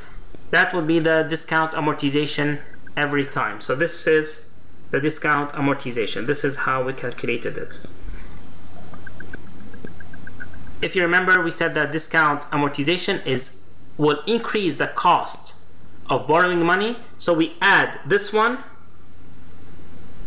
we add them, and that would give us the interest expense that the company will be recorded. So although the company is paying $5,000 as interest, but the actual interest expense would have to also take into consideration the discount part for that payment. So the discount for the 10 payments for the 5 years is $7,361, but the company will have to recognize it with each payment. As a result, the company will be adding part of it, will be recognizing part of it, which is $736 with each payment. As a result, the interest expense here will be $5,736. Now the unamortized discount will be simply the original one minus, so that was the unamortized, this is the initial one, minus 736, and that would give us 6,625. And for the next year, for the next payment, it will again be minus this one, and that would be 5,889. On the other hand, the carrying value it is always 100,000 minus this one, minus the unamortized discount. So it's 100,000 minus 7,361. It will be, so it is 100,000 minus this one. It gets us to this one. If it was minus this one, it will be 93,375, etc. And we can continue calculating this. So this is basically equal to 100,000. This is the face value minus this amount here, 6,625, and we keep doing that. As you can see here, we notice that the carrying value of the bond will increase until it eventually gets to 100,000. This is when the discount has been fully amortized. At that point, the carrying value will be equal to the face value at the end, and that will be at the end of the 5 years.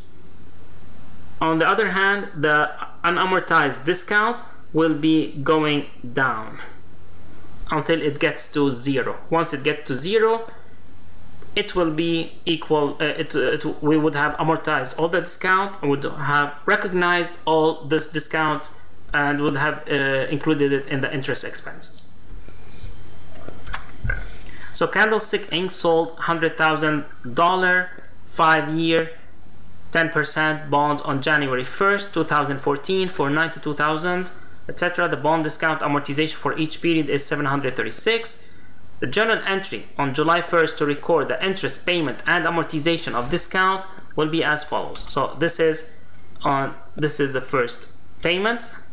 It will be, the company will be paying cash the full amount. It will be, the company will be paying cash $5,000. That will not change. The company's interest expense, so those are the 3 columns. Those 3 columns are the ones that are important for the journal entry.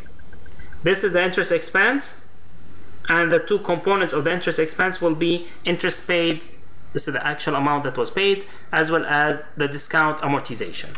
So in this case, the company will be debiting interest expense $5,736, which is equal to 5,000 actual payment plus the bond amortization, and the company will credit discount on bonds payable $736 and will credit cash $5,000 because this is the amount that was actually paid. This is the actual payment.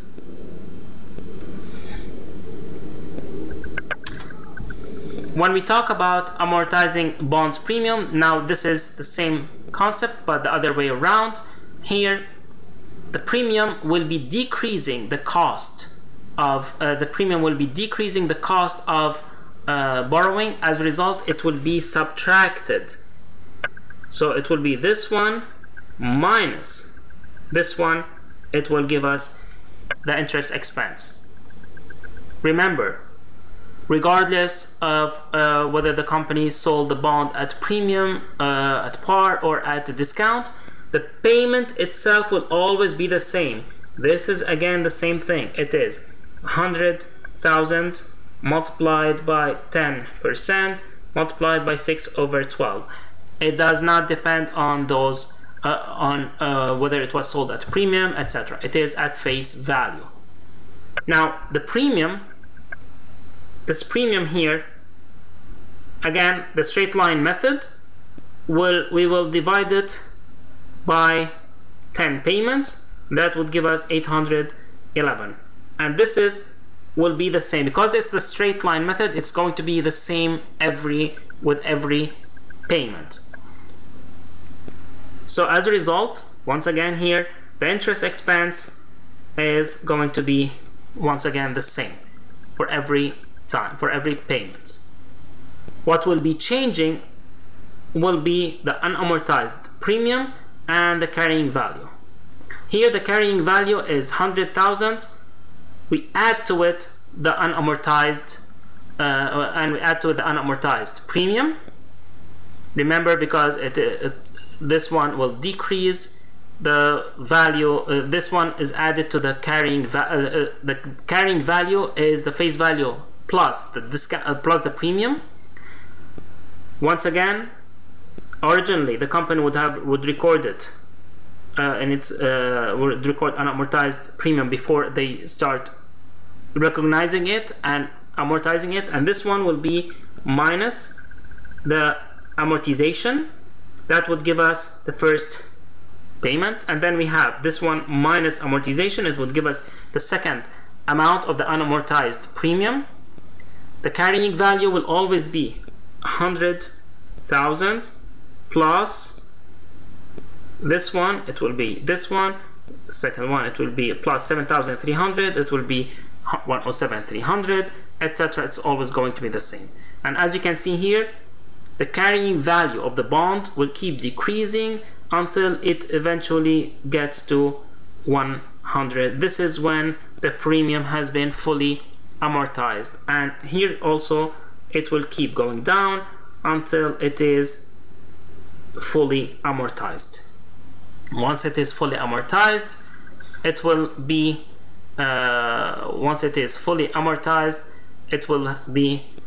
it has been basically fully recognized, and at that point the carrying value will be the same, will be 100,000. So let's see how this is done. Candlestick Inc. sold 100,000, etc. The bond premium amortization for each period is 811. The journal entry on July 1st to record the interest payment will be, once again, those are the three that we need to write the journal entry. The interest expense that is to be recognized is 4,189, and the two components are 5,000 and 811. So the company will be debiting interest expense. The company will debit interest expense 4,189. This is the interest expense. The company will also debit premium on bonds payable 811. The cash payment will always be credited. The cash will always be credited 5,000, and that would be the total amount of what that would be depending on the face value. So this is depending on the face value. This one is equal to 5,000 minus 811, and that would be basically the face value minus the unamortized, minus the discount, the premium amortization. So this is face value minus premium amortization. With that, we have concluded our chapter. We have talked about current liabilities as well as long-term liabilities, including bonds, issuing bonds at premium, at discount, at par, and redeeming them, as well as notes payable. And we also talked about amortization of bond discounts and bond premiums using the straight line method.